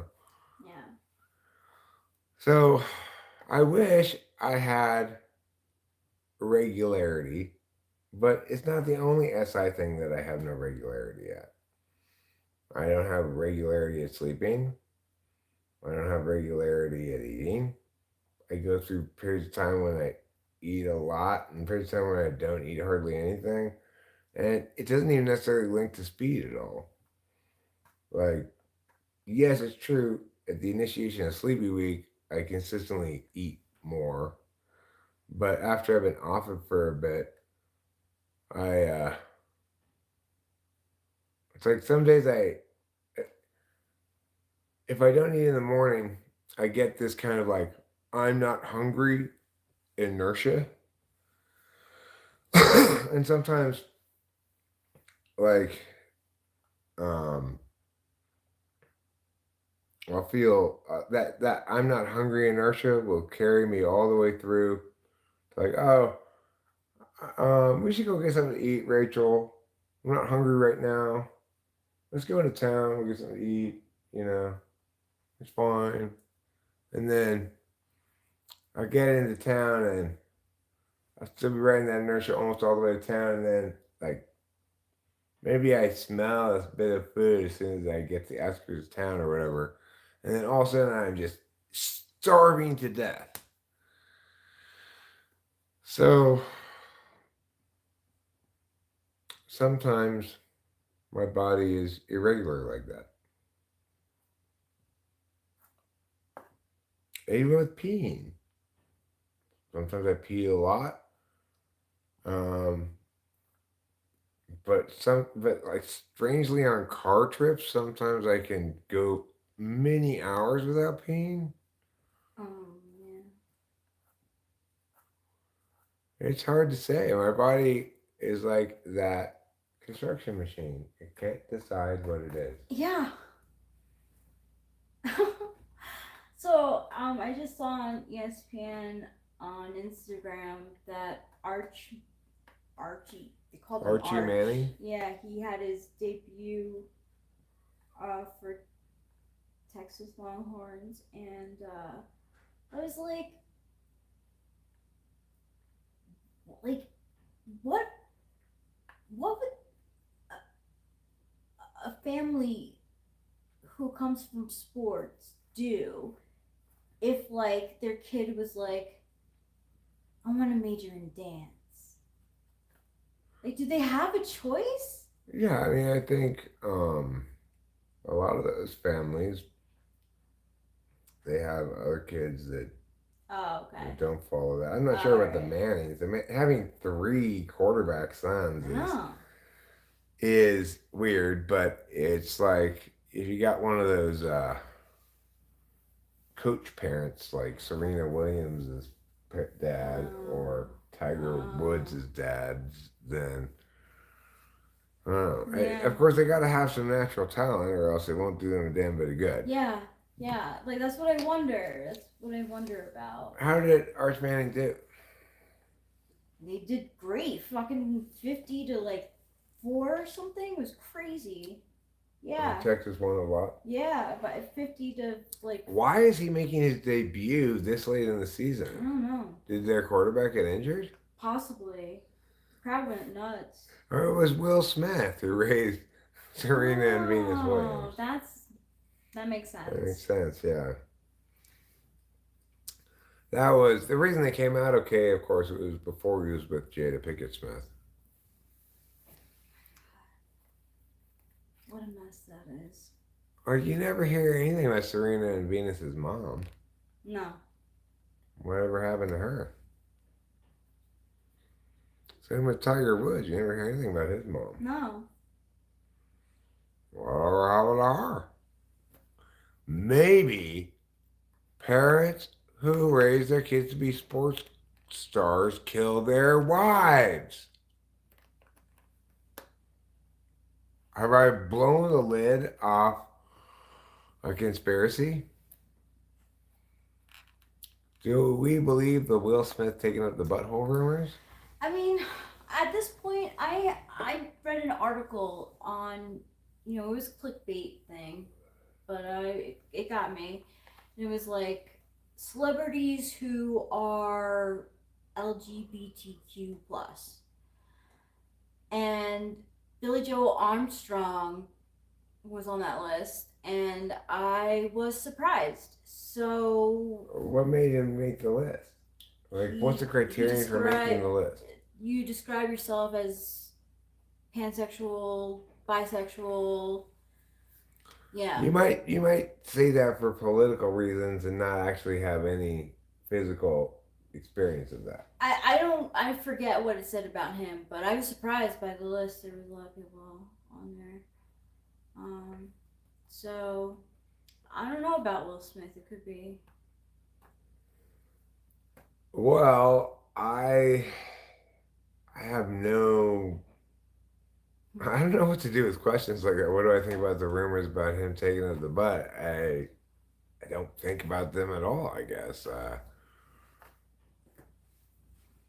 it's like it's one of those things where because I have no way of verifying it. Well, it's a tricky issue in that I don't trust Jada Pinkett Smith at all. So it makes me wonder if she's responsible for such rumors in order to deflect blame from herself. Yeah, I don't know. I don't know. And in situations that don't involve a thing like what Jada Pinkett Smith and Will Smith have going on, I typically assume there's some truth behind those rumors. But with a real PR snake like Jada Pinkett Smith, I don't know what to think. She's a PR snake.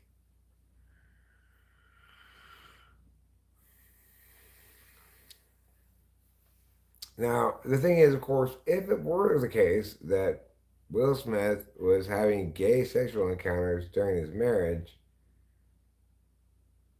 Well, I mean, I all I think about that marriage is it was a disaster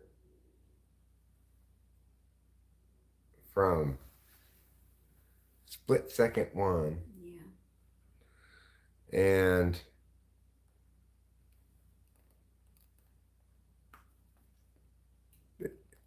obviously, if Will Smith is gay, then that makes it even worse of a relationship. Yeah. But I Well, he don't. could be bi. Cause I don't know. I don't know. But another thing that I've read about that whole thing is that like he's like finally fed up with her and talking about divorce. Like, Okay, well, hopefully he follows through on it. uh, But you know how that goes. yeah. We'd all like to see people in toxic relationships get divorced, even if we don't know them. It's obvious it's bad for the world. Yeah, like that's how I feel about the Maroon 5 guy's wife. She was a Victoria's Secret model. Like he's cheated on her multiple times, and I'm just like, well, I guess I feel like that about Beyonce too. I don't know. I always want to see the person leave.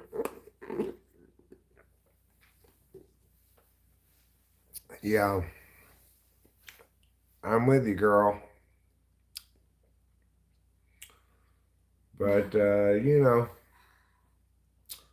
once we girls keep sticking together, Yeah. yeah, we're gonna stick together.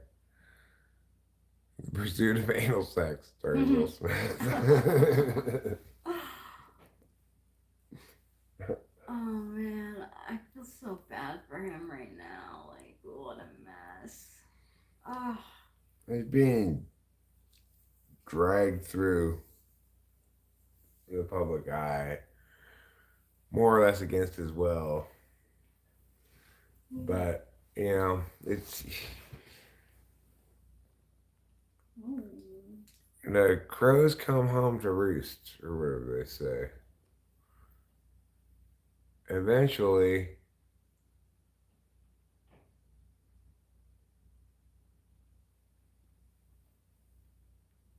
it's the abuse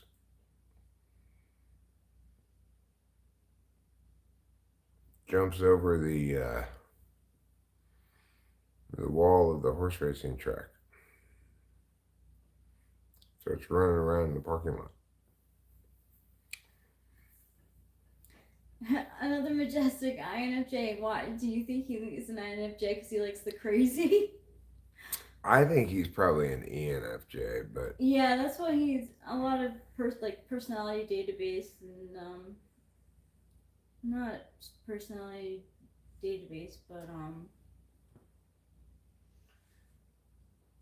personality cafe. I see that he's ENFJ.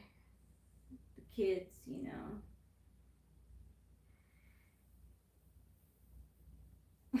That's so funny. Another majestic INFJ.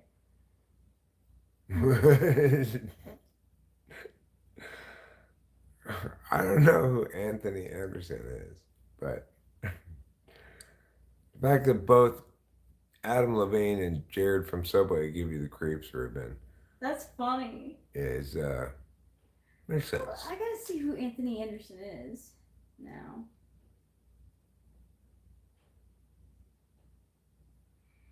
Well, that's the kind of circles I like. Anthony Anderson, that's funny. He kind of gives me the creeps too. I don't know Let me why. look at him. Hold on.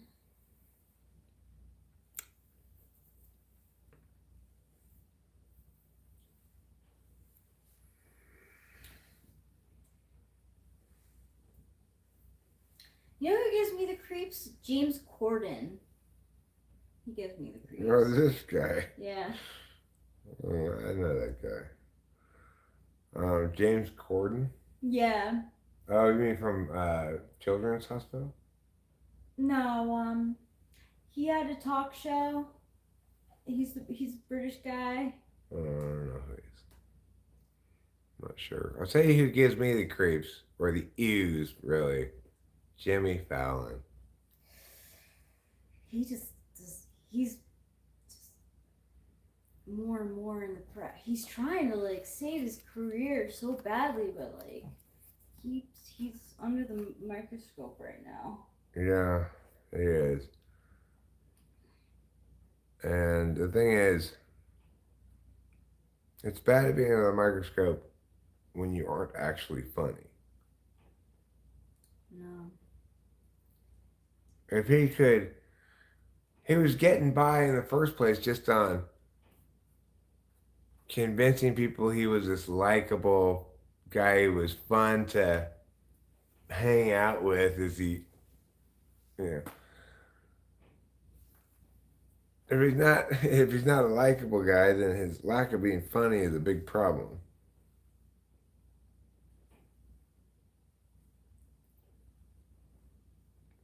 Well, that's why I corrected myself. It doesn't creep me out. He makes me say ew. Because why? One, number one, most important, only thing that matters reason. He's not funny. And he's supposed to be doing that. That's his job. Yeah, yo, like I didn't know that he was a mean girl, but like he just like doesn't look cool. You know what I mean? Like how like he's just like yeah, the stupid carpool karaoke. You know that's such a bit, and like he's another one who like he just has a bad reputation. He's like not nice to like wait staff and stuff, and not nice to fans. Like he's just got a bad reputation, and it's like he's another one on the late night show, and who's just got a bad reputation. But he gives me the creep. Like he looks like creep. I'll show you.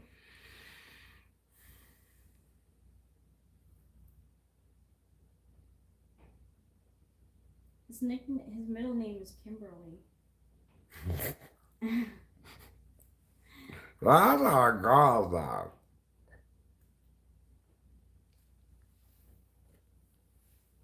Oh God. Like this.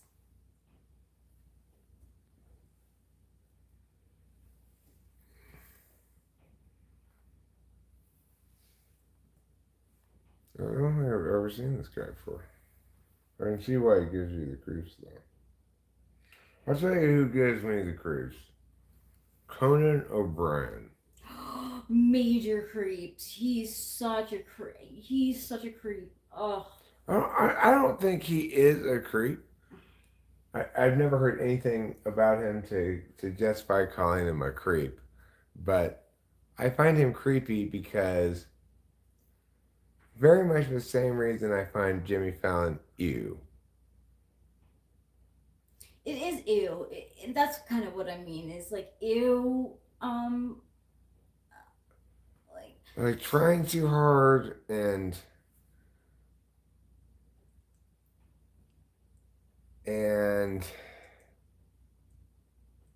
not fixing it. he uses the same thing over and over again. Like just like I remember this one skit that he had that he thought was funny, where he was in the kitchen of a couple who was talking about if they were pregnant. She's like, and the guy's like, "Are we?" She's like, "Yeah, we are. We're pregnant." And Conan O'Brien takes this gallon of milk and pours it down the drain. Like, ew. That's ew. I don't get it. Because, like, the couple doesn't need milk anymore because she's begun to get it from her breasts. But that won't happen for 9 months. I know, but Why would he pour out that milk now?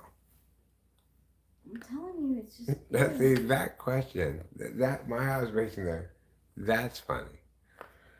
His horrible joke for the milk is not even a million miles from funny. I mean, He's like a whatever guy in my mind. I occasionally have to watch one of his interviews because I want to see the person being interviewed or something on YouTube, a little clip of that, right? And I go in fingers crossed. Please just don't say anything. just be just an interviewer and just oh, and did that, yeah. Please don't try to signal us to laugh with your fakery. Please do not try to squeeze in a joke anywhere. Just stay out of this person's way. I'm curious to see what they have to say, and I don't want you to make me cringe throughout this experience. Conan O'Brien. That's a good one, actually, show media. Teal Swan creeps me out. Oh, she's That's creepy a good. AF. She is a creeper. She is creepy AF. I'll tell you, I'll admit it. Melissa Talks is a little creepy too.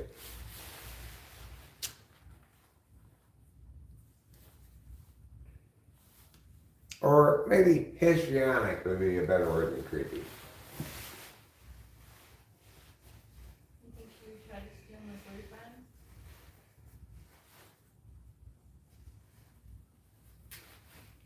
Okay, now I'm going to. Rubinar, your NI tool is so good. Yeah, she's some NI thingy. She's got it fourth, most likely. Or no, second. She's, I think, an ENTJ. I do too.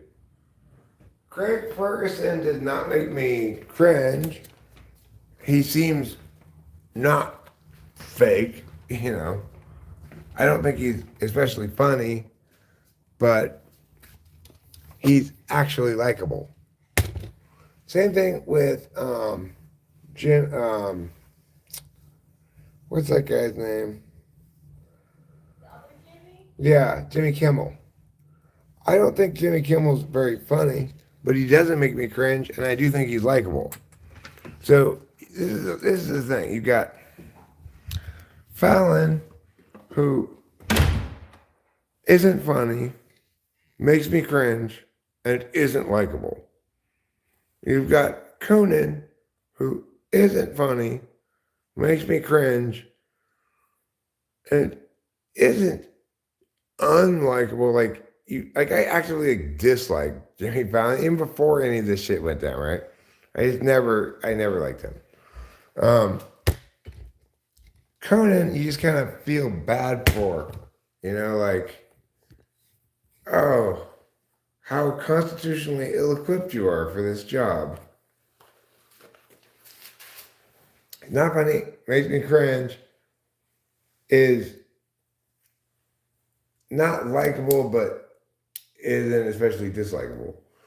And you've got Kimmel, who's very likable and seems chill and seems like the kind of guy you wouldn't mind hanging out with, but isn't very funny, but doesn't make me cringe. Ferguson, I wouldn't want to hang out with him. It's too glad handy of an extrovert for me. But I get how he is likable, and he doesn't make me cringe much. So his unfunniness isn't. It's not painful beyond its own unfunniness. Whereas, Fallon's unfunniness is just offensively awful. Same with Conan O'Brien's.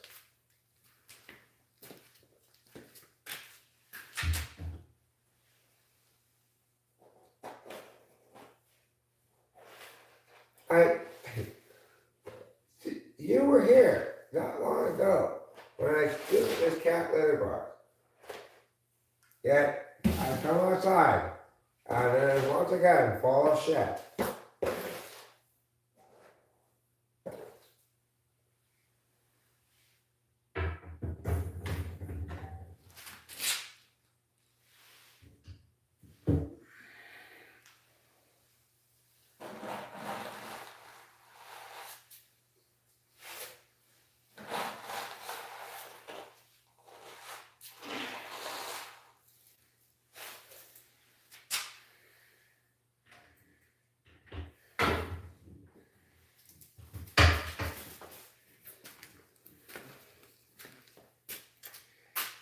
Okay, it's my mission accomplished. I got my hat. I came out here, but what I really need to do was get my beer and go out front instead of coming in here.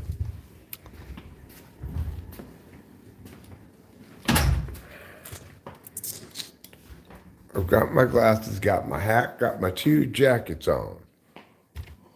I also got a cigarette, a lighter, and a bomb. Oops. Now I just need a beverage or two. What did I do with my beer? How could I have lost it? Did I even ever have it? Was it all in my imagination?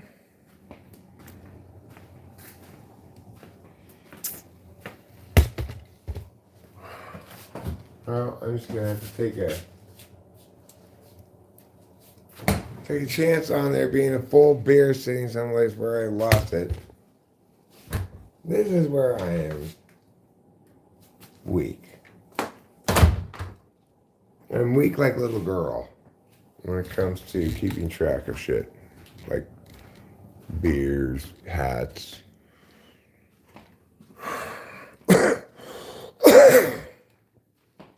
Cigarettes, phone, etc. Let one cat in at one door, let the other cat in the other door. Okay.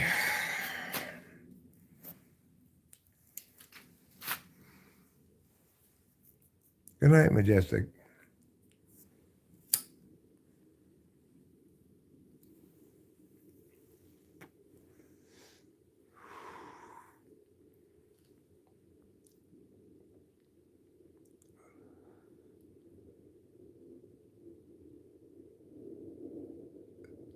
Look, I'll agree with you that Teal Swan is a level of sus far above Melissa Talks.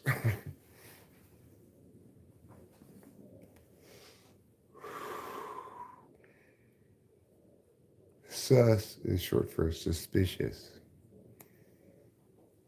in case you didn't know.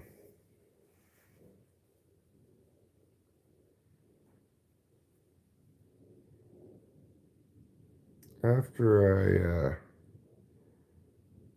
I finish a cigarette, I'm gonna go inside and wrap this up. Watch a couple cartoons, take a couple gabapentins.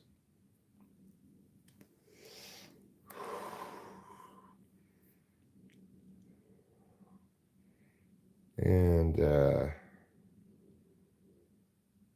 since there seems to be enough, maybe even a Rachel up for a half colony. I could use more sleep too.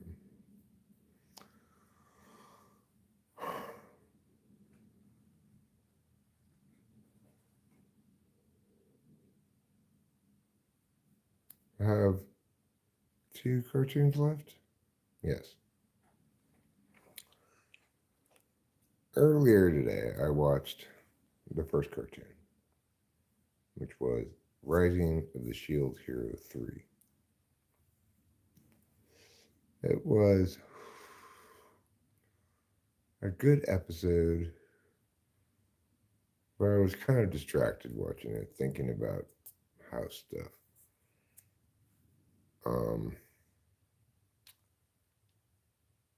Then, later when Rachel and I got back from Merced, I watched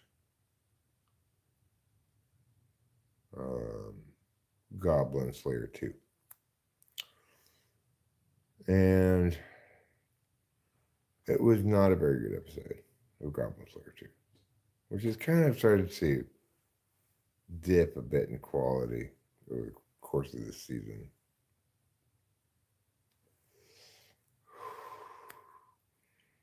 Then I decided to live stream, which means I have saved 2, not 1, but 2 cartoons that I want to watch for after.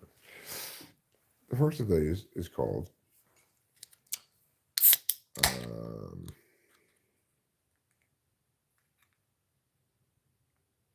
Kingdom of Ruin.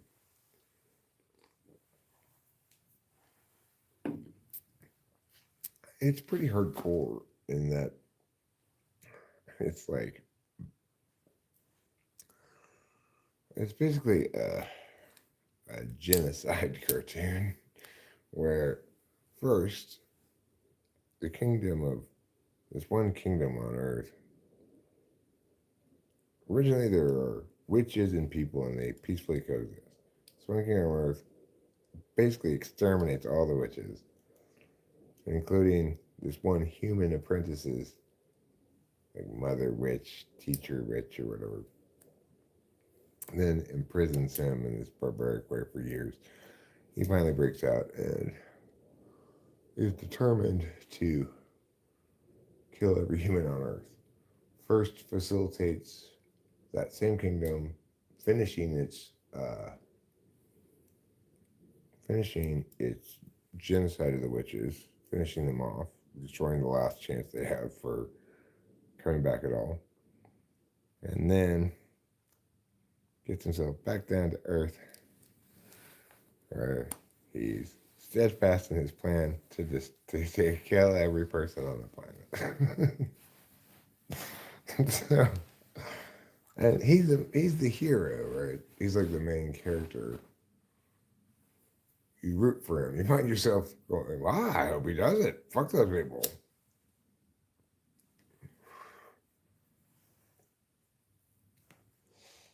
But it's well made in that I don't like dark stuff that's depressing. And even though this is hardcore, it somehow manages to avoid being depressing. I'm not sure how. You're riding along with this guy going like, "Yep, let's blow some shit up."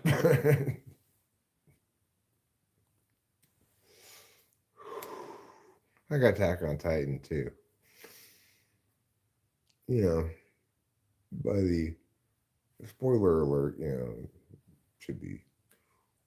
If you've not watched the last of the final episodes yet, it came out like a month or two ago, then I have little pity for you. Anyway, oh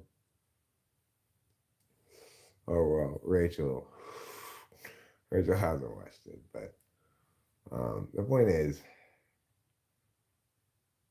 you don't need to watch the last episode to understand what I'm saying here. By the time you're going into those last couple of movie-length episodes, you are eager to see, part of you at least, is eager to see Aaron take all the Titans and go smash the shit out of Marley. You just were like, yeah, smash those fuckers. They totally deserve it.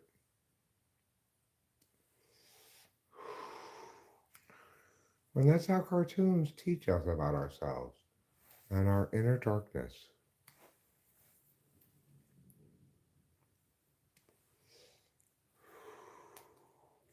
But then the last cartoon I have to watch is one of my very favorites of the whole season. This whole season. It's right up there with I Shall Survive Using Potions and Apothecary Diaries. I think it's better than Apothecary Diaries, frankly. And it's Frieren Journey's End. It's great. It's really an impressive piece of work. 4.9 and deserves every point. Every point. All right, so I love you all with all my heart. Don't forget to eat my farts.